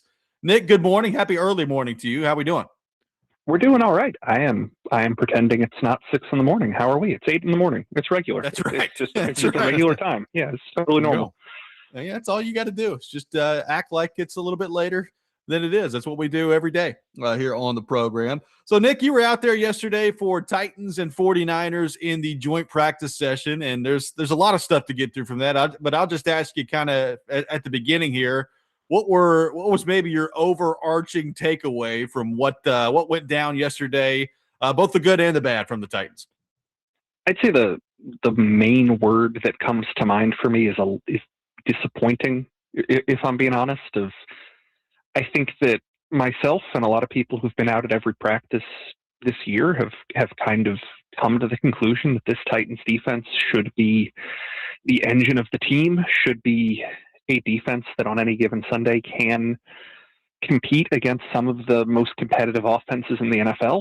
And then you see a practice where Mike Evans really isn't playing in the team drills, and Christian McCaffrey isn't out there, and George Kittle isn't out there, and Deebo Samuel's still being broken into the offense, and the 49ers were still beating the Titans over the top with guys like Demarcus Robinson and Dejon Stribling, and their middle of roster, bottom of roster receivers were getting past the Titans secondary. And look, we can add every caveat that we want to add into this discussion. We can talk about Kyle Shanahan knowing Robert Saleh's defense, and we can talk about plays that don't get whistled dead when maybe a pressure would have changed the way the quarterback had to approach the play and all this stuff. And all of that's true, but fundamentally you just don't want to go out there after the trend of training camp. The talking point of training camp is, man, this defense looks really good, and then see the defense get beaten over the top a lot.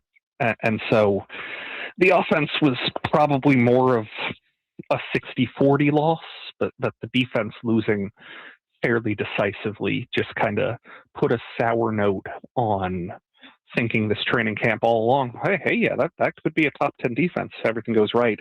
Now this feels like not a back to the drawing board moment, but a real evaluation of, okay, well, this is what the NFL looks like, and the Titans are going to have to confront that. Yeah, it seemed like Nick, Saleh. Obviously, there were fights, and you could point to different things in the practice that didn't go well. But it seemed like Saleh was a bit, short, curt, compared to normal afterward. Which I'm just assuming that's his baby. He's with the defense the whole day. It didn't go well. Maybe that would explain it as much as anything. But again, one practice, but like you said, this is the first chance to see it against, not your own offense that frankly, we all wonder if it will be any good at all this year. So like anything in particular about that defense that you now have just a very different opinion on based on that practice? It comes down to, I thought Amani Hooker had a rough day, and safety play is very tough to quantify. Safety play is very difficult to say, was this the problem or was somebody else the problem? But the deep quadrant of the field, I thought Alontae Taylor played okay. I thought Cordell Flott had a slightly rougher day, but that trio right there was a lot of space behind them.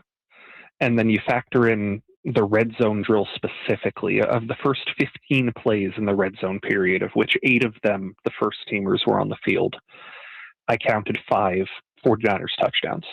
And then there were 2 more plays that were probably from the high red zone that gained 10 plus yards to set the Niners up for easy scores. And there was another play where there was an open man in the end zone and the quarterback missed him. So you probably could have looked at that drill where the field is tight, the field is small, and the defense is supposed to have an advantage in the passing game when the field is that small, and the Niners still pinpointed their way to success. I combine the kind of existential fear of getting beaten over the top is the easiest way to lose football with the practical fear of the Titans brag about being this fast and violent team, but when the field got small, they were able to be picked apart. It's one practice. And look, I don't want to crank the panic meter up to 10, but if the panic meter's at 4 right now, that's still pretty high because of one practice. And I think that's roughly where I'd put it right now.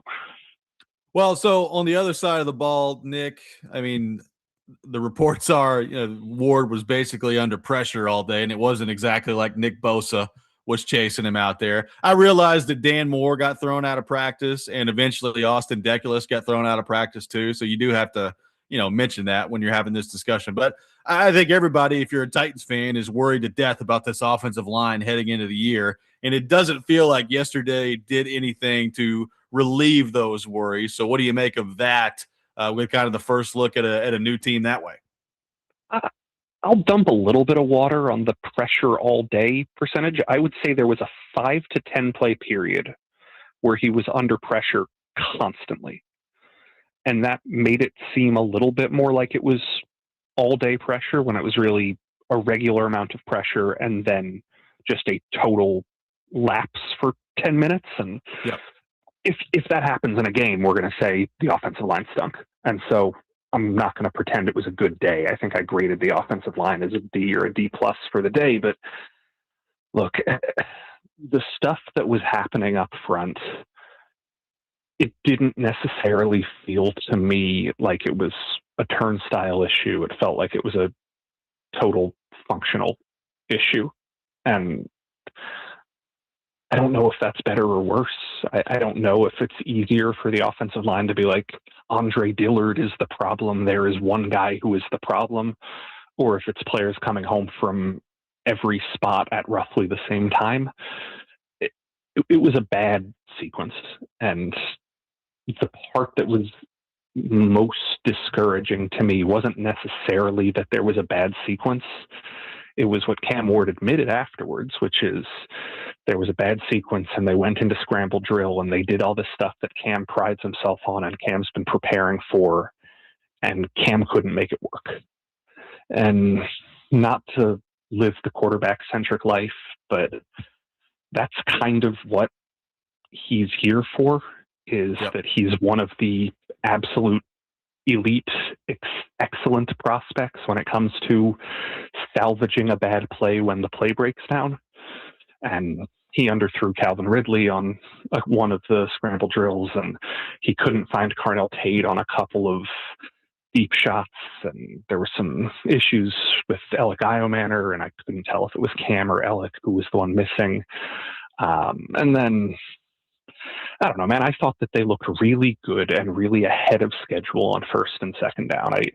I don't want to make the joke that's going to make people cringe, but first and second down yesterday for the offense looked like the ideal version of what Brian Callahan and Mike McCoy wanted last year.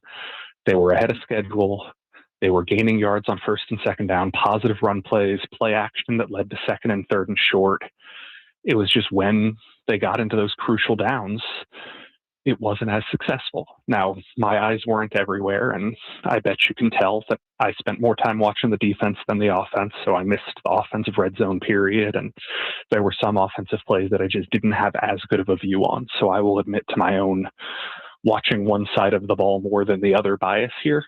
But to what I saw from the offense, really good in the early downs, didn't really have the juice when the later downs and the longer downs came to pass. Talking to Nick Sussman, Tennessean, living the life out in Cali. It is nice you guys get this day, I mean, I hope you get some cool stuff planned before the game tomorrow. But on that offensive line, Nick, so we're here. So Jackson Slater, it seems like he's kind of out of the right guard rotation, but maybe he's into the center rotation.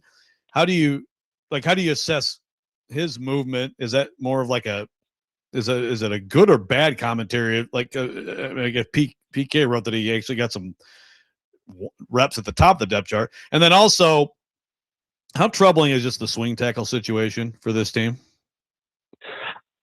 I'll start with the swing tackle stuff. I don't know what the other 31 markets in the NFL, I don't know the way they talk about their swing tackle. But just the way that I know how NFL rosters are shaped, I would imagine you could have asked that question in 26 of the 32 NFL markets on the local radio this morning, and 26 of them would have been like, oh, it's bad. Yep. Like, I can't imagine there are many swing tackles that teams feel good about. And that's not to say that, oh, you should feel good that all of them are bad. It's going to be bad if the tackles get hurt. We know this. But I don't think that is a deficiency of the Titans so much as it is a deficiency of the entire league and college football and the developmental prospects of that position, that you're not going to find starter caliber depth in this league at that position. I think they're going about it the right way with Brandon Crenshaw-Dixon. They're trying to develop a homegrown option, and we will see if he's able to develop from a guy who probably wasn't 53-man roster worthy last year to now see if he can make that jump. If it's Austin Deculus, look, the guy was near the bottom of the NFL in starter caliber tackle talent last year. By logic, that makes you a swing tackle caliber player. If that's what that is, that's what that is. As for the guard stuff, as for Jackson Slater, the way I see it is most NFL teams don't carry 6 interior offensive linemen on their 53. And if the Titans end up carrying Skoronski, Schlotman, Volson, Slater, Carmona, and Coogan, 6 interior offensive linemen, you're going to have to justify it by cross-training everybody. There can't be a world where you have 4 guys on your 53 who can only play guard. That's just inadvisable. That's a bad way to hold your roster, but it's also what I'm saying right here. There's not enough depth at offensive line positions in the NFL, so you don't want to let a guy go who you think could be worth playing in a pinch. So I really don't know how to answer the is it good, is it bad that Slater's taking center reps. We spent the entire offseason arguing that maybe he should be taking center reps because we spent a lot of time arguing what if he's the center, what if Schlotman's not the guy. Now that we feel pretty convicted in the idea that Schlotman's the guy, oh, it's a bad thing that he's cross-training. I don't think it is. And maybe I'm building a straw man. Maybe nobody thinks it's a bad thing and I'm just 6 a.m. brain. But I think that when you look at the way the Titans have set up this roster, they've set themselves up to carry more players on the offensive interior than I've seen them carry since I've been on the beat. And if Slater ends up being a loser in this competition where he's not your starter and he's not your swing guard, the way you justify keeping him on the 53 is by training him to play multiple positions. And that's pretty much the only answer I can give. Wow, really good stuff. Nick, appreciate your time, man. Appreciate you waking up early for us this morning. Appreciate your perspective as always. And we'll talk to you soon, my man. What are you doing? What are you doing in Cali today? Surfing? What do we got going on? I've done San Francisco before. Would you recommend San Francisco again, or Oakland, or Palo Alto, or Berkeley? I am open. I can do whatever. Berkeley's awesome. I'll take a look. I mean, yeah, that'd be my vote. There you go. I like that's easy enough. Have fun in Berkeley, Nick. That's right. We'll see you later. Nick Suss from the Tennessean with us on the program, offering his perspective from Titans joint practice yesterday with the 49ers. Lots to react to there. We will do that coming up next, including something that he said that scares me to death. We'll get into that coming up next. Robby and Rexrode, 102.5 The Game.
Robby and Rexrode, 1025 The Game. Taking your thoughts at 615-737-1025. A little minute work bringing us back. Who apparently will not be playing in the halftime show of the Melbourne game going on between the Rams and the 49ers. That will instead, Joe, be the Jonas Brothers down there playing the halftime show for the Australian game coming up here in just a few weeks. That'll be fun. Great job, NFL. Have you ever heard of, I don't know, AC/DC? Midnight Oil?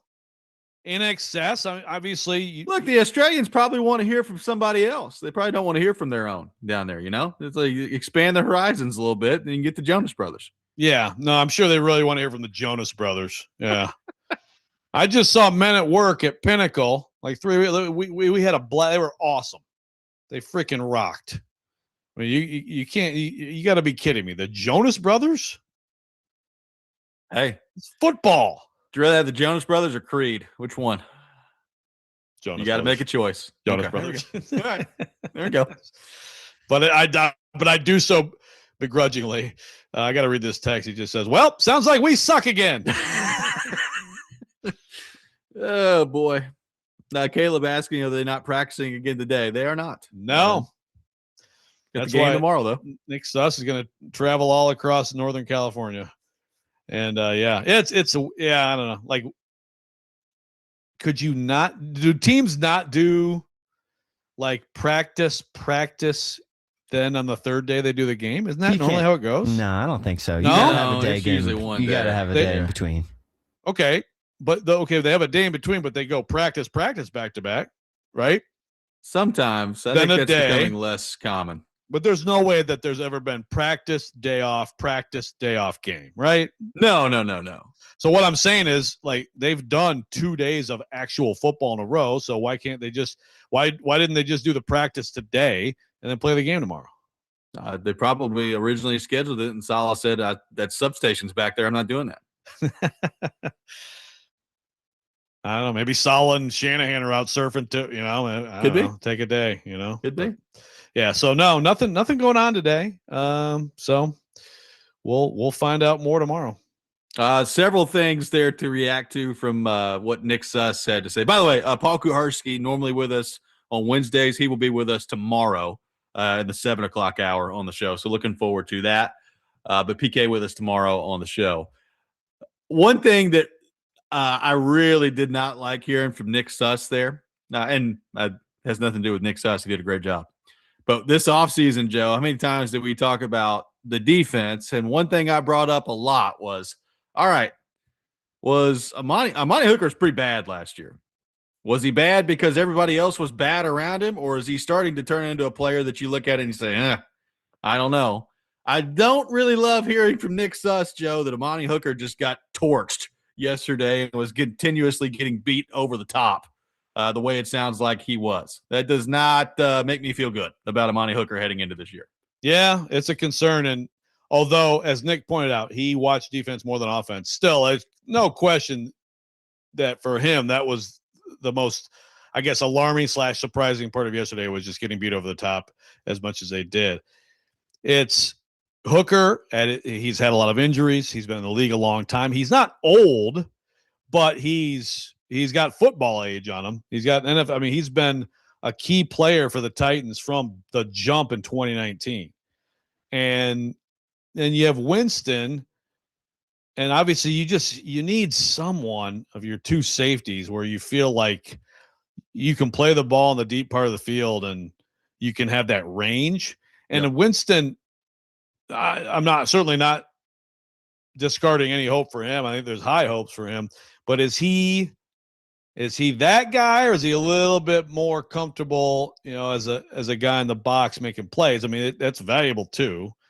It's any kind of playmaking is valuable there, but you do wonder, it's like, are they going to be a little bit limited in that way at safety, which is, like he said, sometimes it's like you want to blame the corner, or you want to blame the safety, and sometimes it's not easy. And it's like, what was the coverage? Who didn't get to the spot? Or was it just a case of quarterback reading the defense and going right to the hole that every defense has? I mean, but over the top, is that where you want that hole to be? Right? You want to keep things in front of you. And Salah has said, like, one thing about his defenses is like that's they're attacking, and they're also emphasis on not letting the ball get over your head, which means that there's holes in the middle there.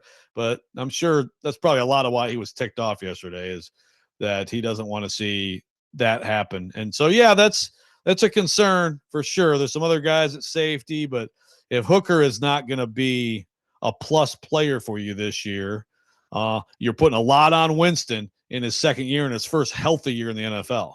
Well, and again, it's one practice. So, like, one practice does not define what Amani Hooker is going to be this year. But I'm just saying, like, when you factor in the whole discussion we've been having about him all offseason, which is it was not good from him last year. Now, what does that mean? How much of that is what was around him? Like, that's not a good start on that front from Amani Hooker. So, like, my eyebrows kind of went up a little bit when Suss started talking about that. Of, oh boy, that's there's enough questions about this team.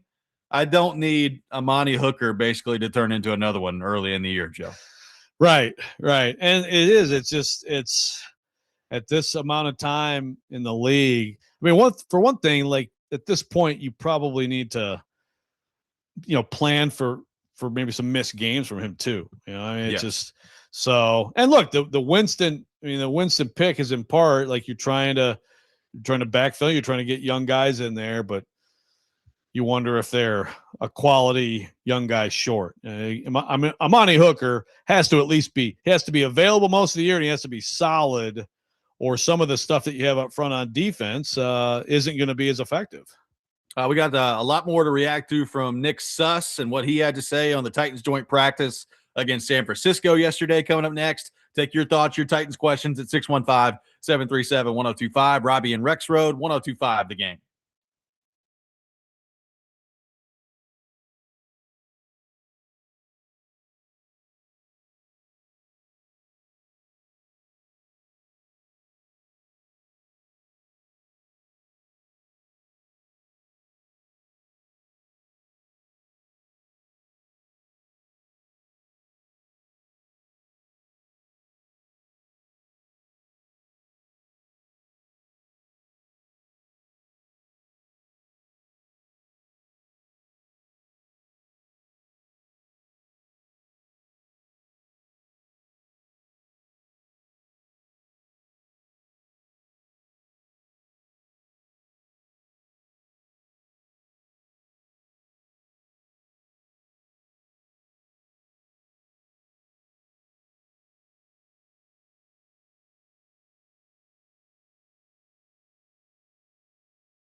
Robby and Rexrode, 1025 The Game, taking your thoughts at 615-737-1025. Let's head to our phone line, driven by WilsonCountyHyundai.com.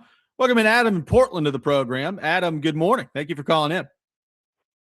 What's up, Robby, man? Hey, so here's the deal, man. Like, if you, say, okay, I can concede that they had a bad day yesterday, but can you agree that, they weren't even trying to field a secondary last year? Because you look at it what would you rather have? Would you rather have Alontae Taylor and Flott and all these our defense healthy, or would you have what they put on the field last year, which was terrible, dude? I feel like it's not going to be worse than that. I actually think they played pretty well last year, considering that they weren't trying to play put a competitive team on the field. But this one, dude, I think you got to give it more than a day, more than 2 days. It's overreaction, and every single show did it yesterday. But I'm just sitting here dude, this is it. I feel like Saleh, if he wanted to hurt the 49ers, he would be the perfect guy to do it. He would find a way to hit Purdy, and they probably weren't really. I don't know what I'm trying to say. I'm trying to say it's a big overreaction for the first day, man. And I feel like once we're allowed to actually hit their quarterback and stuff, and it's full speed, I think it's going to look different. Well, I appreciate the call. I mean, I said that earlier in the show. I agree. Even the joint practices, which I do think are more valuable than your traditional training camp practice, there's still in the back of the quarterback's mind, he knows he's not going to get hit, or at least he's not supposed to get hit, right? There's a difference between that and the NFL game where, based on certain decisions you may get absolutely rocked out there. That's a big difference when you're playing quarterback. I mean, I would agree, one practice day really on anything is you got the chance to overreact. I think specifically with Hooker, which is kind of my point, you have a season last year where I don't think he was very good. So my question is basically been, is he descending as a player? Is he deteriorating in front of our eyes? Or was it just the defense was bad last year and he got left out on an island? I'm hoping that that's it. But if it's the other thing where he's just becoming less of a player, that's not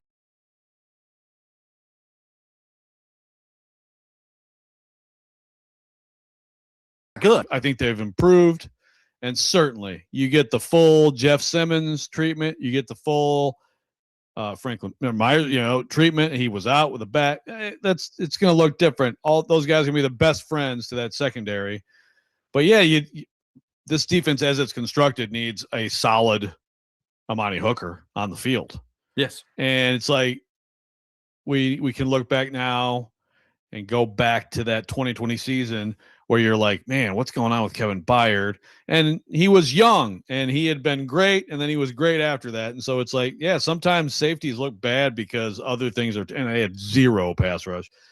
I think now at this stage of Hooker's career, a little more plausible that it might just be a player declining a little bit.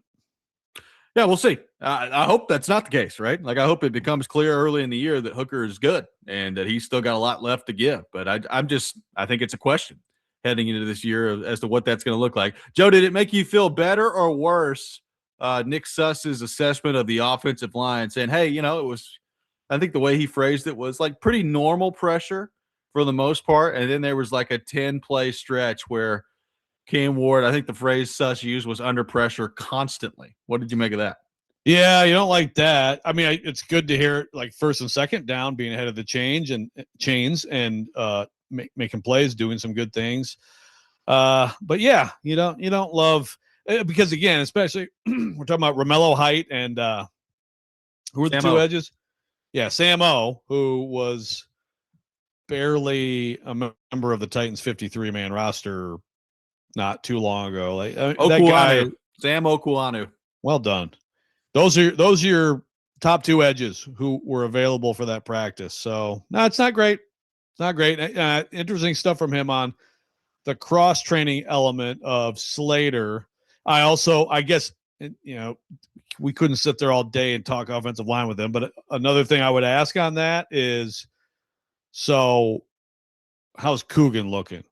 Again, I think Coogan a little bit naturally overhyped for a 7th round pick because of the Indiana thing. But you also wonder if some of it is, you know what, you need someone better as a center 2 option. I don't know. It's just speculation. But yeah, if they're keeping 6 guys, he's right. Usually you see teams keep 5 on the interior. And so I think the Titans may be addressing lack of quality with more quantity. What did you make of what Suss had to say about Ward's and, when the pressure was breaking down a little bit, maybe an inability to handle it the way that Suss would have liked to have seen yesterday? Yeah, and admitting it. You know what? But that to me is like, this is where a quarterback needs to be able to do it. It needs to be able to figure it out. Top shelf receivers need to be able to figure it out. And an offense coordinator like Brian Daboll needs to be able to figure it out. And you got to adjust, and you got to understand where you're weakest, and you got to try to play to your strengths, and whatever you have to do. If it's moving the pocket, if it's more stuff that's out fast, like they need to come up with answers. If it's going to be this bad, this is what they have. This is what it's going to be. So if it's going to be that bad, you can still compensate, and you can hide things with creativity and ingenuity and the talent of players at other positions. And that's the only choice they have. They're not going to get any better in the offensive line from here. No, I mean, you got to find a way to make it work and kind of makeshift it along the way. And again, like that, I think the goal with the offensive line has always been for this year, like just be competent, right? Like give yourself a chance. Let it not be something that you look at on a game-by-game basis and just be like, well, I mean, you just have no chance to have any sort of route developed down the field or anything like that because you're just completely under siege. And if, that's not a high bar in the NFL, I get that, but that's kind of what the expectation was for this offensive line. Can you get to that? Like if it's anything worse than that, then we've got a real problem on our hands here, a real problem. Yeah, no doubt at all. A texter sends, so you got a 49ers beat writer Grant Cohn says Dazon Stribling outplayed Carnell Tate. Expect him to, but again, it's like, okay, that's fine. I mean, that's 2 receivers. It's not like they're playing against each other. I will say I was hoping, we'd see more or hear more about Carnell Tate continuing to dice people up. And it'd be fun if tomorrow you get maybe one Cam to Tate connection in that game before they get those guys out of the game. Nick Singleton apparently having a good day yesterday at the running back spot, so that's good to see. I was kind of halfway joking, but in all seriousness, it was nice to see Joey Sly make all his kicks, so that's good. He needed it, man. That was a question heading into the day.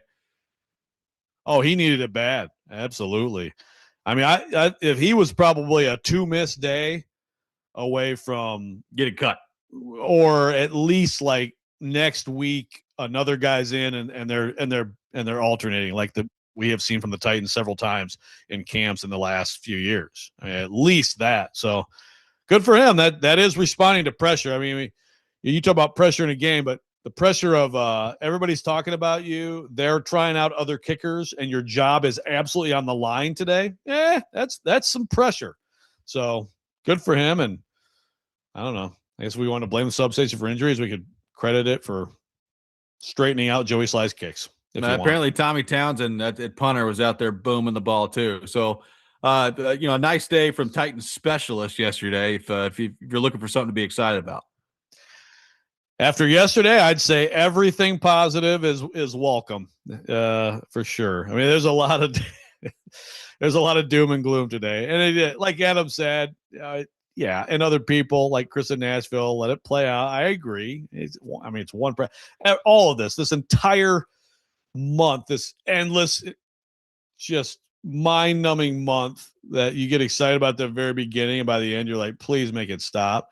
So much of it ends up being either deceiving or just insignificant, and some of it means something, but it's hard to know exactly. The only things that is that if you have people who have not played well in this league in real games and they're struggling now, then you probably feel like you kind of know something about it, and that's where we are, unfortunately, with some of this offensive line. I mean, people on the text line are like already talking about plans they have for Sunday afternoons in the fall. It's like, well, I've been trying gardening, and I'm going to see if we can get that figured out on Sundays this fall. It's like, just give them a shot, baby. Come on. We don't have to go to that yet, do we?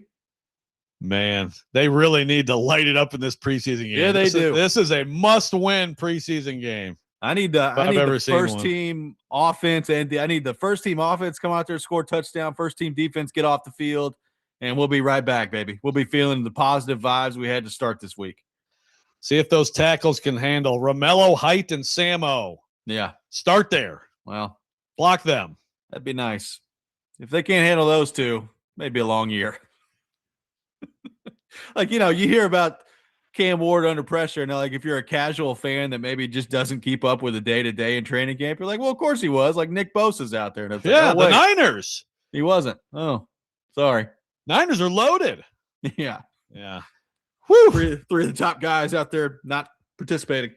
615-737-1025 is our phone number. We'll wrap up the show coming up next. Robby and Rexrode, 1025 The Game.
Chiba Hut is now open in Clarksville. 102.5 The Game's Chase and Big Joe will be out at the new Chiba Hut location in Clarksville, located at 419 Riverside Drive this Friday from noon to 3. Come experience legendary toasted subs, crave-worthy munchies, beer, wine, and sweet treats. Whether you're grabbing lunch, dinner, or meeting up with friends, they've got your next meal covered. Stop by Chiba Hut today and see what it's all about. Taking your thoughts at 615-737-1025.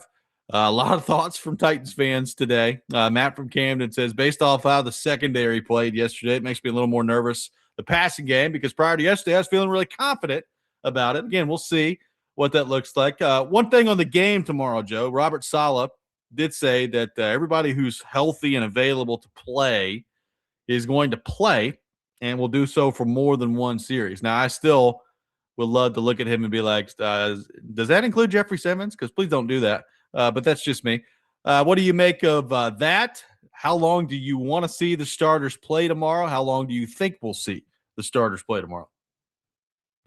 Yeah, I'm with you. I'd go 0 snaps for Jeff Simmons. I guess maybe he gets a series out there.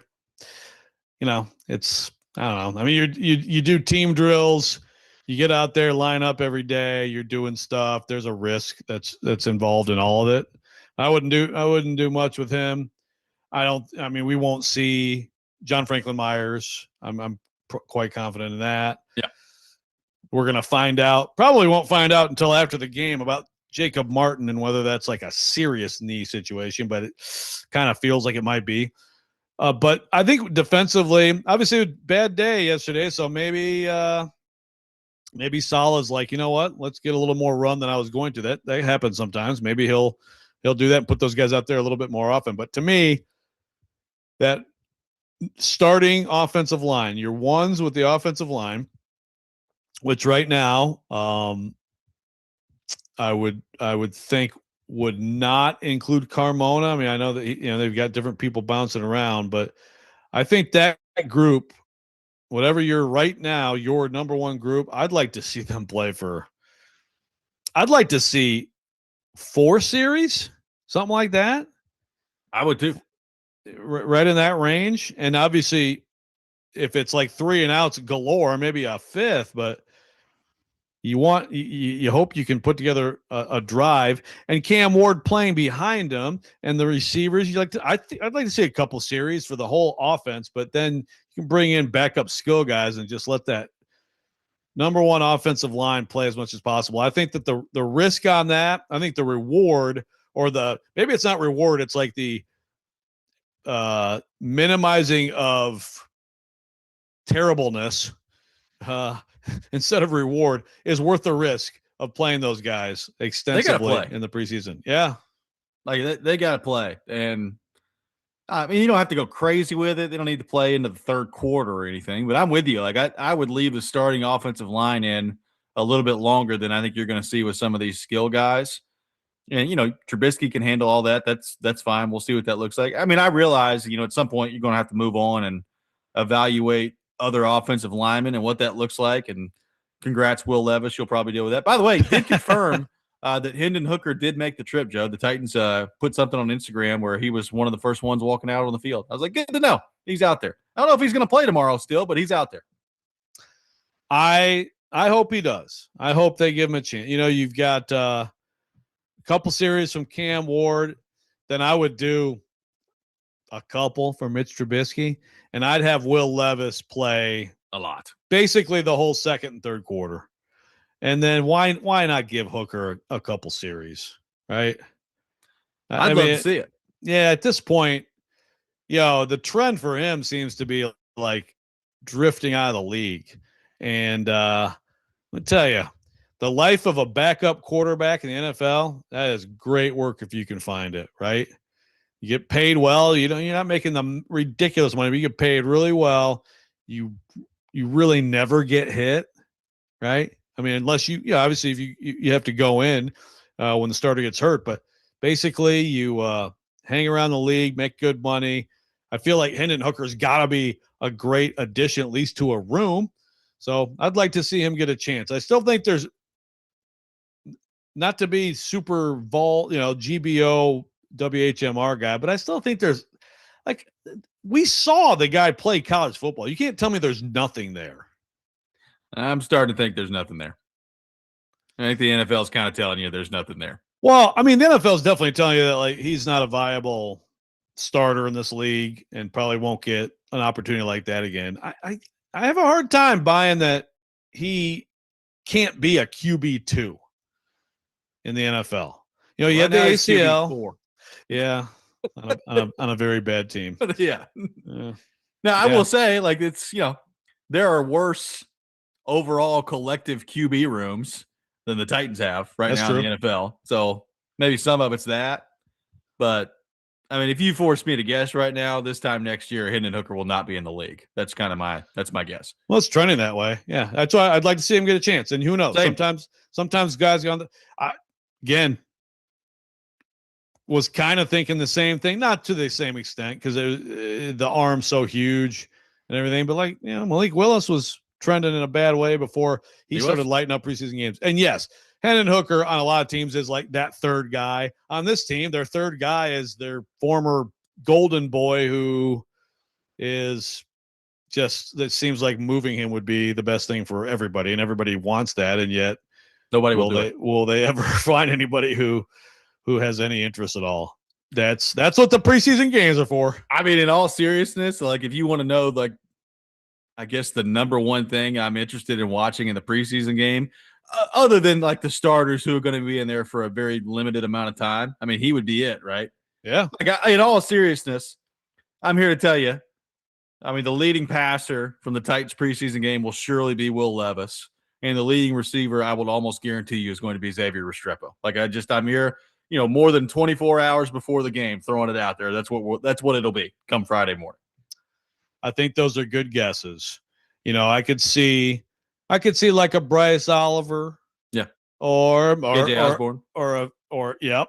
Let's never forget Mason Kinsey. He continues to lurk in the shadows. He does, ready to just dominate a preseason game. But I think those are good guesses. It'd be good for Levis to just play a game and play well, but also just not have something like someone on the YouTube chat, like, you know, the memes.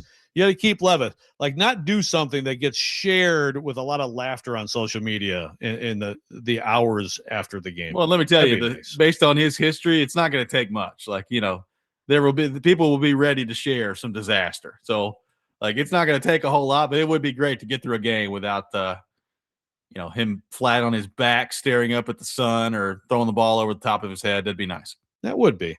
Nate asked, would you rather have Hooker or Levis? Remember when that was such a hot debate going into a particular draft? I will tell you right now, I'll change my answer from then, and I'll tell you that, yeah, absolutely, I'd rather have Levis. And there's still something there. Hooker, it just, nothing has materialized with him, you know? So, I mean, Hooker's going to be on Josh Heupel's coaching staff next year. That may be. That wouldn't be the most shocking thing in the world. It would not be. So we'll see what happens on that front. Joseph, that's going to do it for you this week. We'll see you next Monday when things are back in action and you're back in town. Yep. Please don't take it easy on PK. I will not. We'll have PK with us tomorrow on the show. Charles Robinson with us tomorrow as well. That's going to do it for us today. Next Man Up with Jake Lyman coming up next. You're listening to 102.5 The Game.